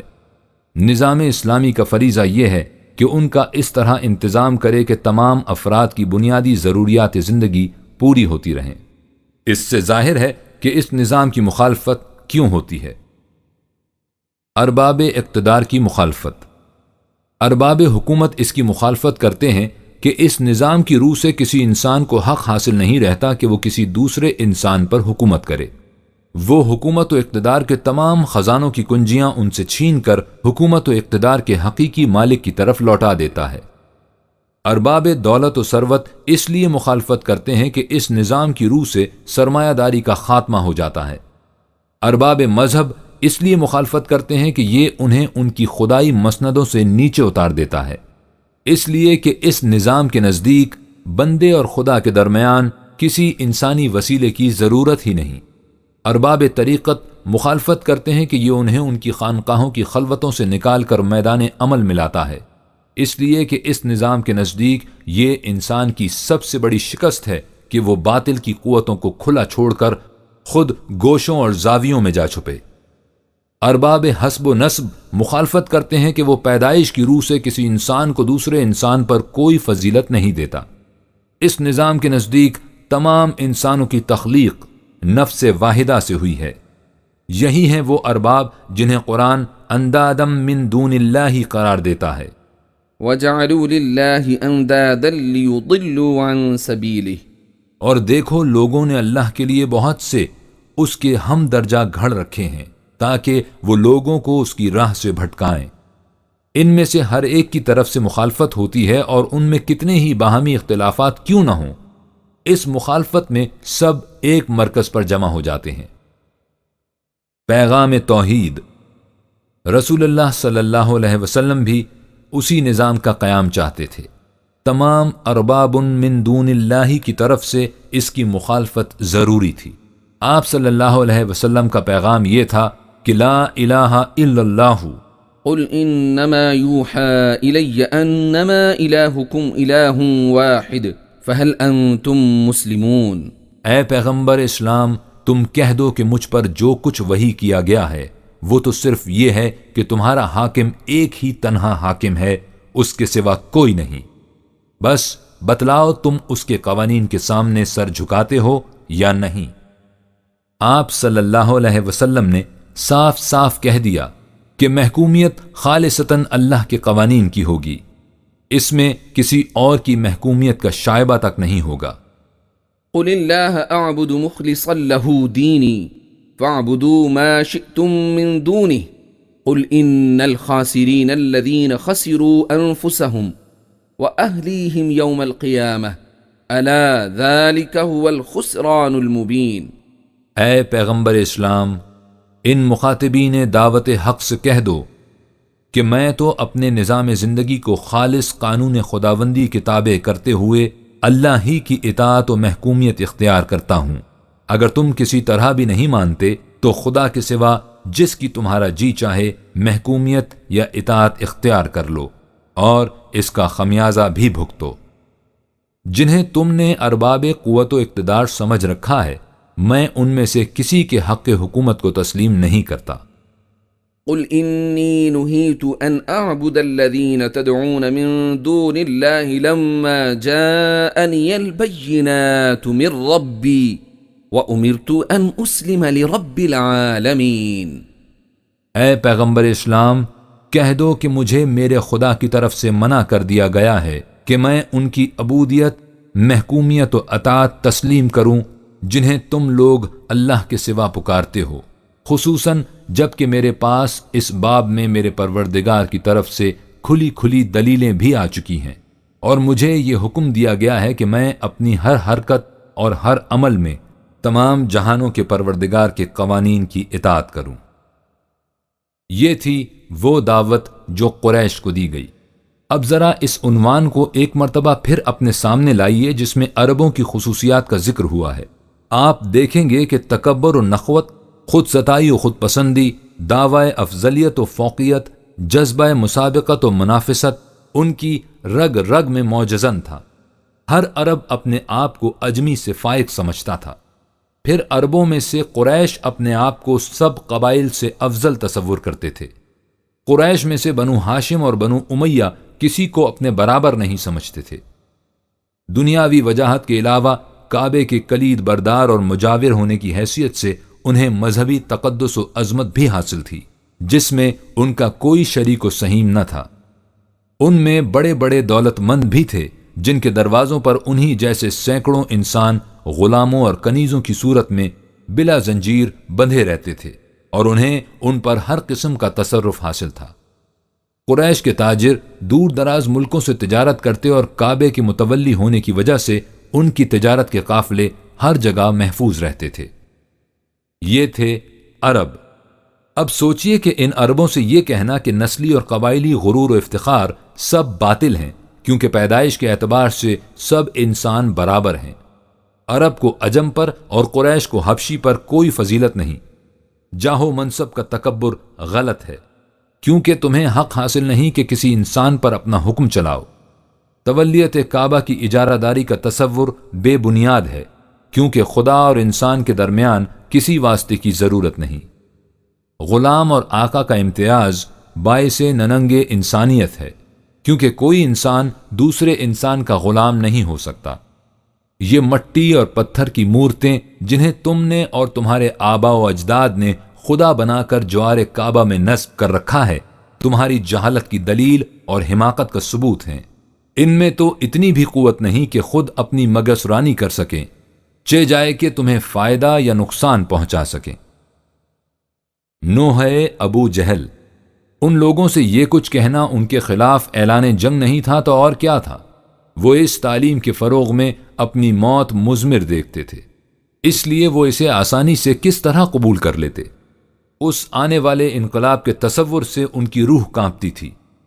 اسی لیے ابو جہل غلاف کعبہ کو تھام تھام کر فریاد کرتا تھا، سینہ ما از محمد داغ داغ، از دم او کعبہ را گل شد چراغ، ساحر و اندر کلامش ساحری است، این دو حرف لا الہ خود کافری است، تو بسات دین آبا در نورد، با خدا وندان ما کرد آنچے کرد۔ وہ چلاتا تھا کہ مذہب او قاطع ملک و نسب، از قریش و منکر از فضل عرب، در نگاہ او یک بالا و پست، با غلام خویش بر یک خواں نشست۔ اس کے نزدیک یہ سانحہ قیامت صغرا سے کم نہ تھا۔ قدر احرار عرب نشناختہ، با کلفتان حبش در ساختہ، احمراں با اسوداں آمیخ تند، آبروئے دود مانے ریخ تند۔ اس لیے وہ کبھی حجر اسود کو پکار کر کہتا تھا، باز گو اے سنگ اسود باز گوے، آنچ دیدیم از محمد باز گوے، اور کبھی کعبے کے سب سے بڑے خدا سے فریاد کرتا تھا کہ اے حبل، اے بندرا پوزش پذیر، خانہ خود راز بے کشاں بگیر، گلہ شاں را بگرگاں کن سبیل، تلخ کن خرمائے شاں را برنخیل۔ اور اس نالہ و فریاد اور سب و شتم سے اپنے دل کی آگ ٹھنڈی کرتا تھا۔ یہ تھے اس مخالفت و مخاصمت کے وجوہ اور اس تزاحم و تصادم کے اسباب، یعنی وہی وجوہ جو روز ازل سے حق و باطل کی کشمکش کے لیے وجود کوش رہے ہیں، اور وہی اسباب جو قیامت تک ابلیس و آدم کی آویزش کے لیے فتیلہ آتش بنتے رہیں گے۔ نہ ستیزہ گاہے جہاں نئی، نہ حریف پنجہ فگن نئے، وہی فطرت اسد اللہ، وہی مرحبی وہی انتری۔